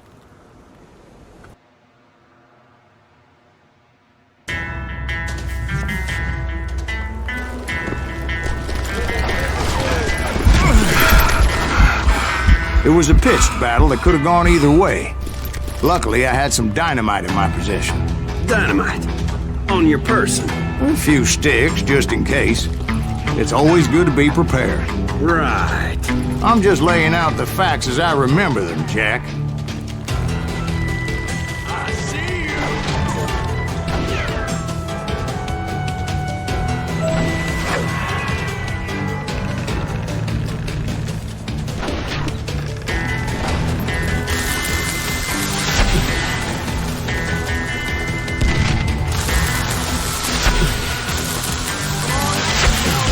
That son of a bitch! Take him out! It was just one man! Put him down! I want that bastard dead!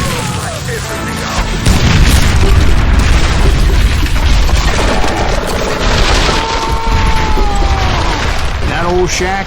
Well, it went tumbling right off that cliff. With Frank James still in it? Yes, sir. But Frank James is still alive, living in Missouri, showing folks around the family farm for 25 cents a tour. I didn't say he died in the fall, now did I?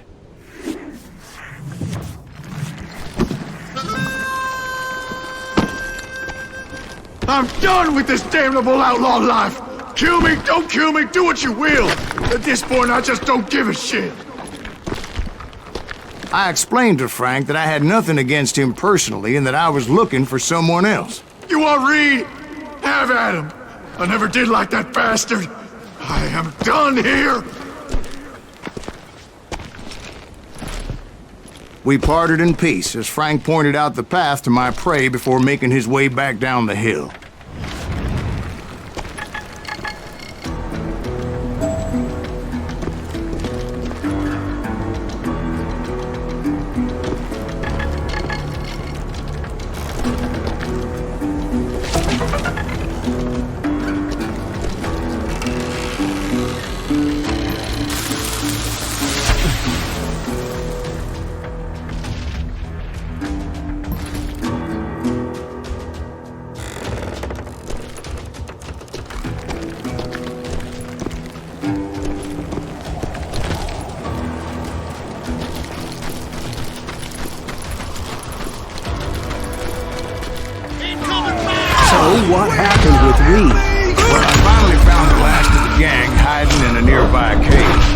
first, I had to dispatch the lookout.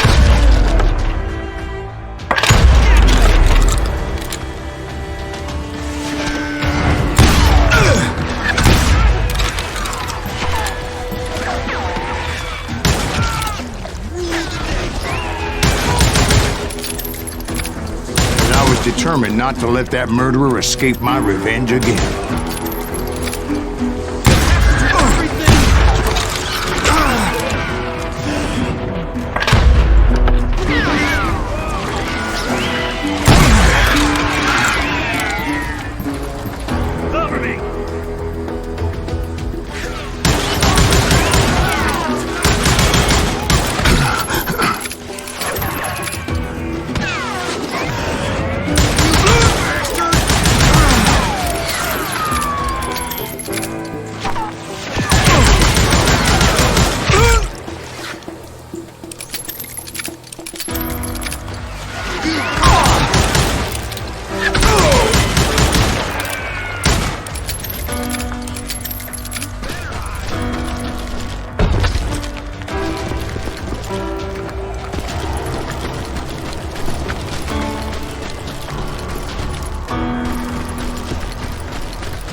Time to fill you full of lead.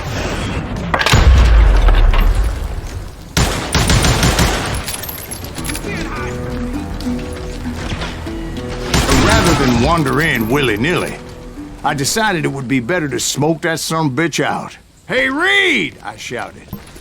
"No wonder you're so ornery. Can't be easy being married to Belle Starr. While you're off providing for the family, she's spreading her legs for every Tom, Dick, and Cole Younger. Not an attractive woman exactly, but very friendly. At least she was to me." Son of a bitch! It was then that the last bunch of bandits jumped out of hiding. Why won't this asshole give up? Would someone please kill him?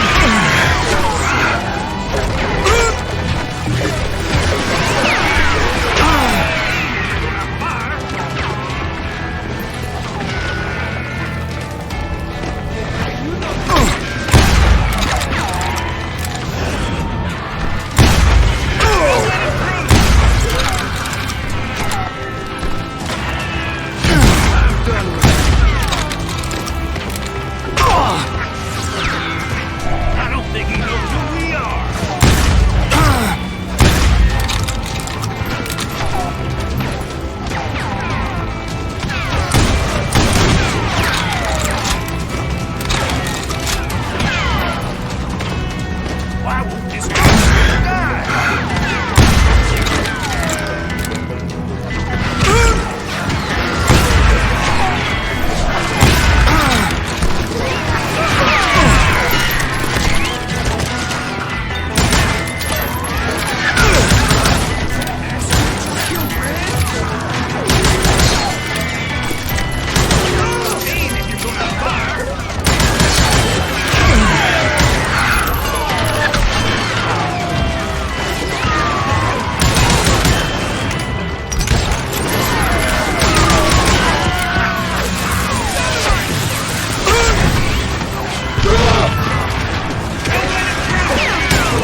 Eventually, it was just me and Reed.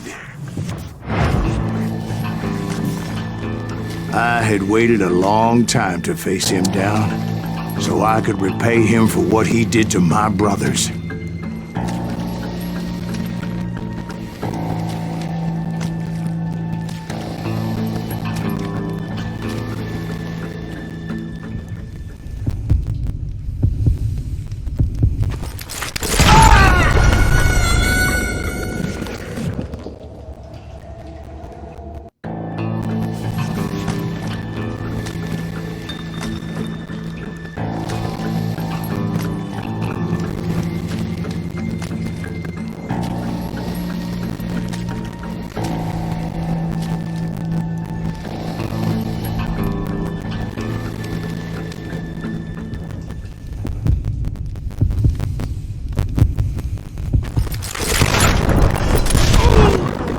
And repay him I did.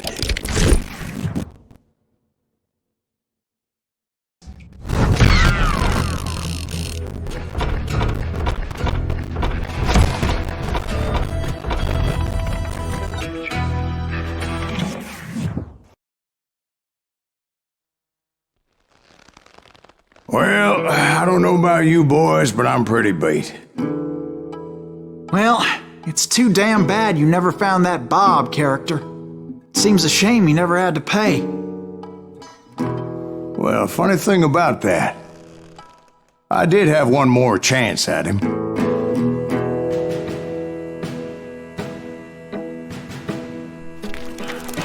Six months ago, I heard that Butch and Sundance were back in the States and had gathered up some of their old gang.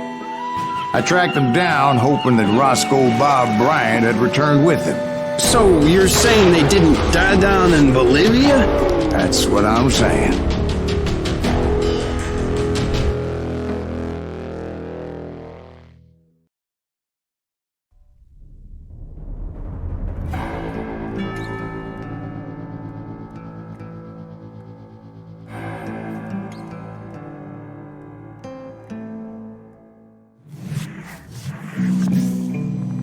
For 40 years I had waited to get my hands on the last of my brother's killers. Not even an army of demons could have stopped me now.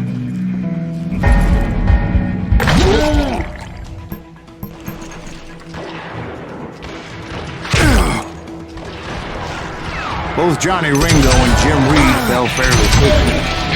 But the last one, Roscoe Bob Bryant. That son of a bitch had managed to escape my vengeance time and time again. I couldn't even be certain I'd recognize him after all those years. By now, he had to be close to 70. For all you know, he could have been dead. That thought had indeed crossed my mind, as did others. For instance, did my thirst for vengeance turn me into something worse than the man I was after? By this point in my storied career, I had killed more men than Bob Bryant ever had. I was furious as hell at that bastard for making me who I am. A man with no family, no friends, no purpose except shooting Bob Bryant dead.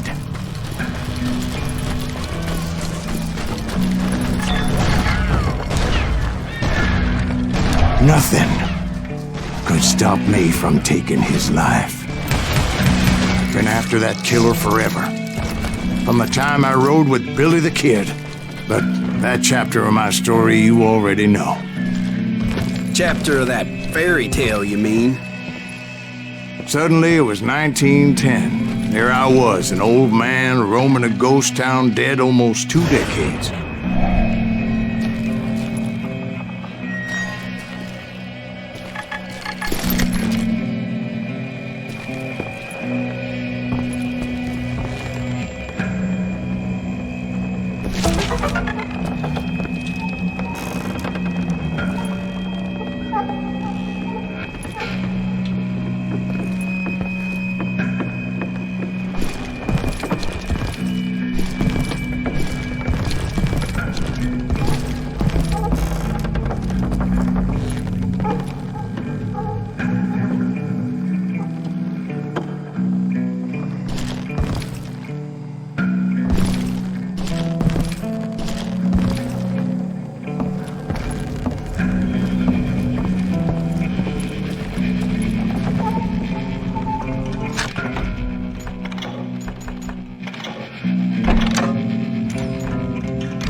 just like me.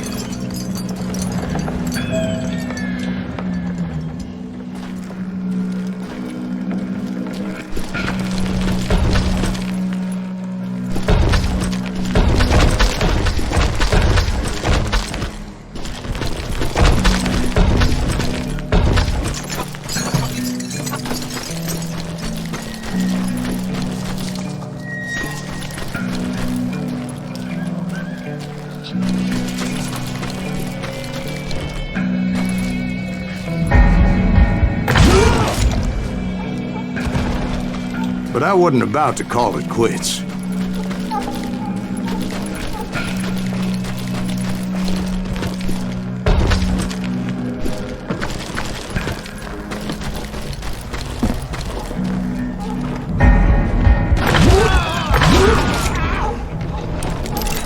Even though the ghosts of my dead brothers were begging me to end what I started so long ago.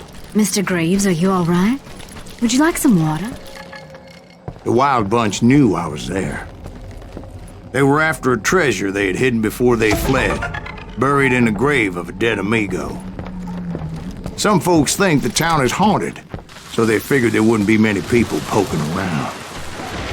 I intended to fill that grave with Bob Bryant's corpse. But like I said, the bandits knew I was on to them. They lured me in and hit me with everything they had.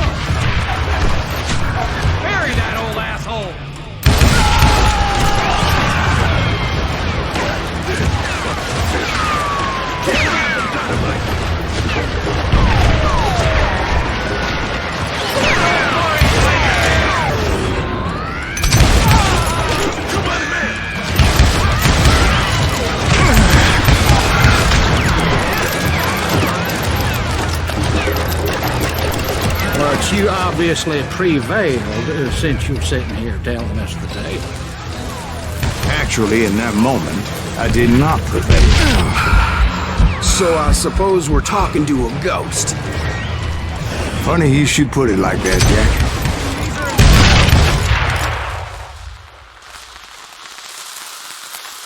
Jack. Because when I woke up... From the dead? There was silence all around me.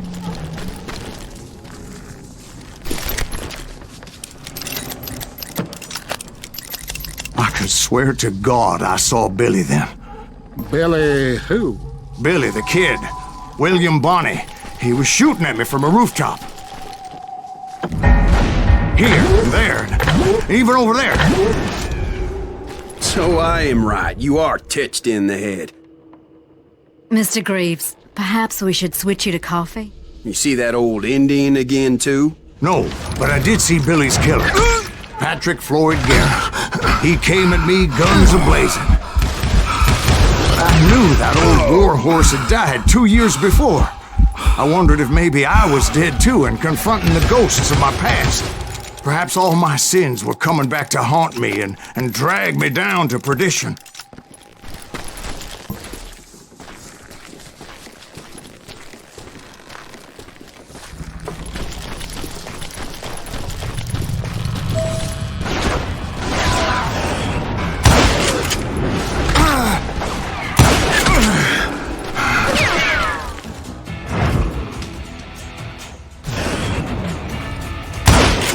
I saw Henry Plummer throw dynamite at me.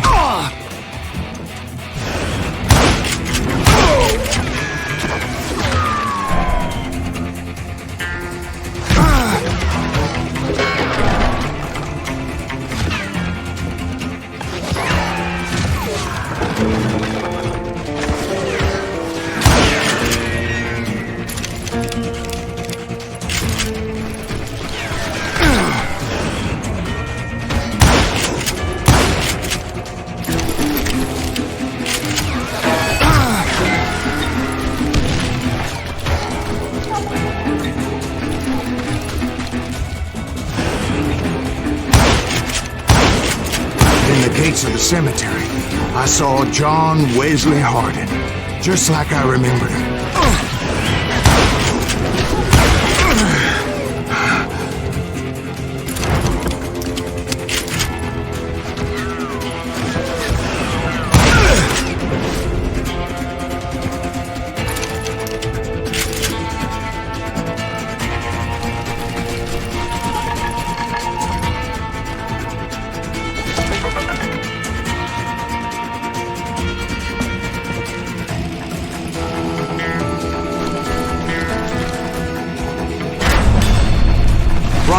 soldier appeared with his terrible double-barrel shotgun.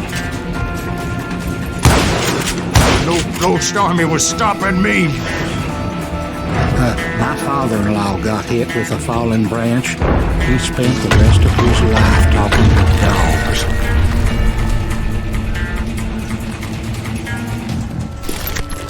Newman Hayes Clanton, William Brocious, John Peters Ringo, they all wanted me dead.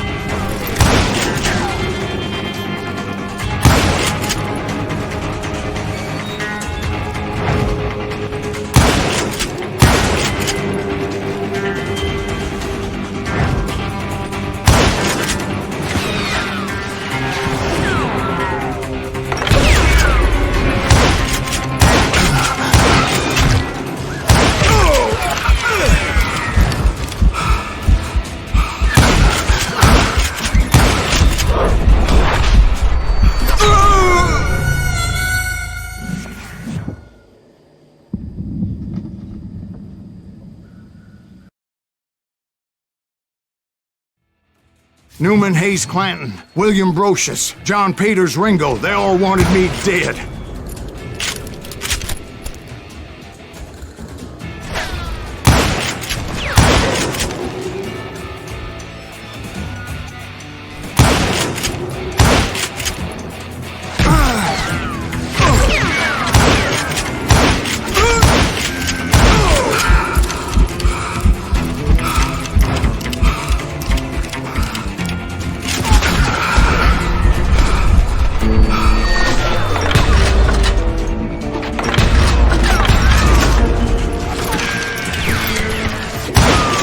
The Dalton brothers, Robert and Grattan, guardians of the Garden of the Dead.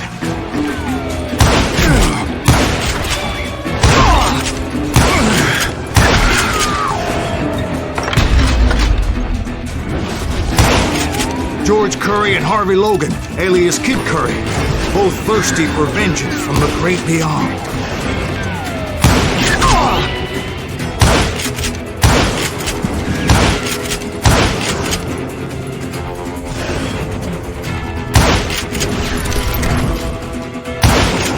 Jesse, Woodson, James, and Jim Reed.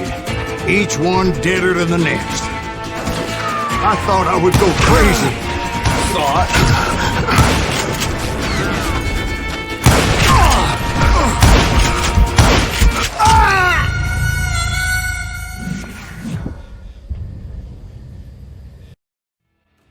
The Dalton brothers, Robert and Grattan, guardians of the Garden of the Dead.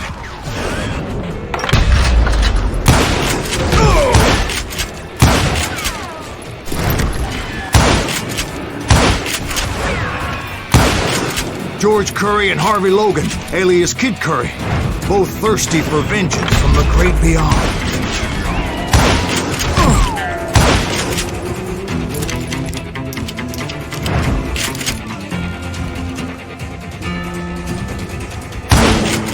Jesse, Woodson, James, and Jim Reed, each one deader than the next.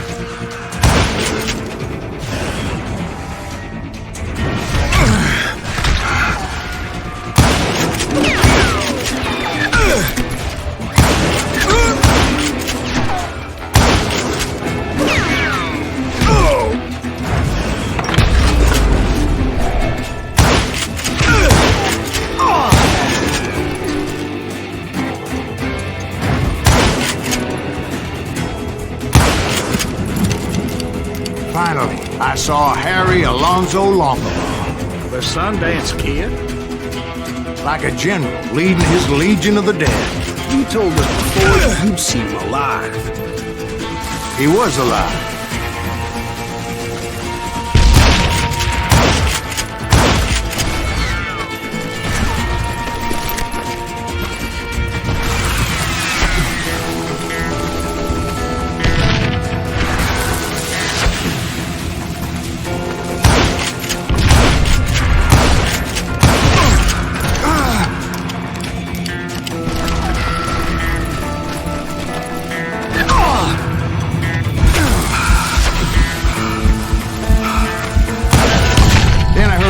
Called to me from afar. It was Robert Leroy Parker, a.k.a. Butch Cassidy, coming at me from out of the fog. Thanks for taking care of that bastard.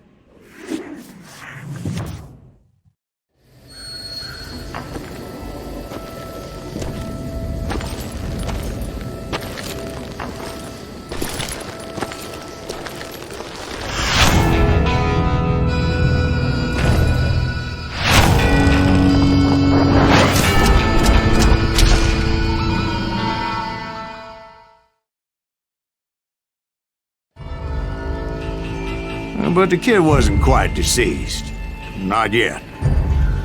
Takes more than one little bullet to kill the likes of me, partner. Those two looked like they hadn't seen each other for quite a while. Clearly, they were no longer amigos. Shit. I was hoping I wouldn't have to kill you. You won't have to, Butch. I'm killing you first. I asked him about Bob Bryant, but they were too busy with their own heated conversation. Let me get this shit straight. You want my money and the love of my life? You frittered it all away, Butch. Etta's mine. So is that damn money. I didn't want to shoot anybody until I had an answer to my question, but those boys didn't give me much of a choice.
Butch Cassidy and the Sundance Kid died there in that cemetery not 6 months ago.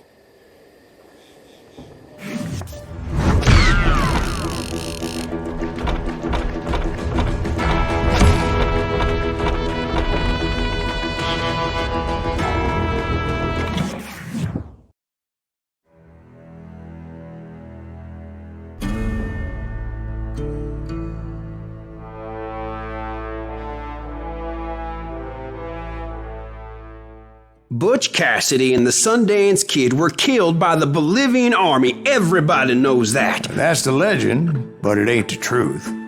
So, you never found Bob? There is no Bob. This old sumbitch ain't even Silas Greaves.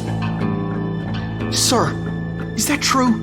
Have you been pulling our legs this whole time? Well, not the whole time. Oh man, I think you've worn out your welcome here. Maybe you're right, Jack. Maybe it's time to pay. You see, Ben, or should I say Bob, your past always catches up with you. I was a different man back then, crazy. Drinking, I changed my ways, I swear to you. If I could turn back the clock, But you can't, Bob.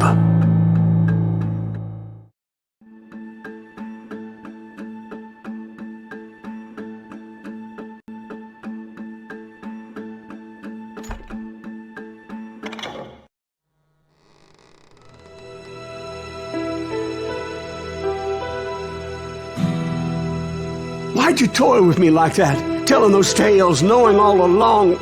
Why not just lay your cards on the table? Here. I won't have it said that I left you with nothing.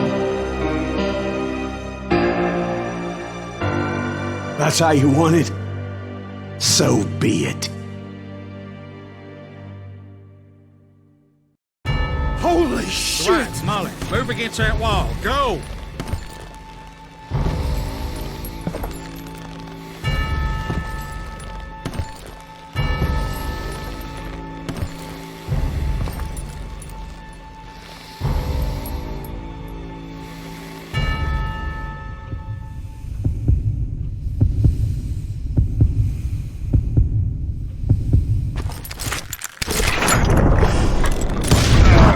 Oh my God! Oh, Jesus!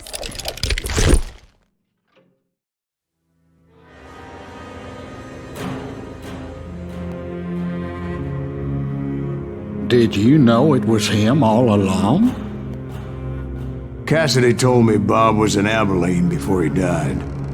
But I wasn't sure Ben was my man until he revealed how much he knew about Ringo and Reed. The coin, of course. Well, that was the last nail in that particular coffin. I better go get the sheriff. You okay, boy? You're looking mighty shook up. Dwight, maybe you best go home. Young Eisenhower here is leaving for West Point tomorrow. He shouldn't get caught up in something like this. I think I might head out myself at this juncture. Unless you want to stop me, Jack. No, sir, Mr. Greaves. So where you going now? Now that you had your revenge? Doesn't really matter, does it? As I've sold my soul for it, and will never again walk with those I have lost.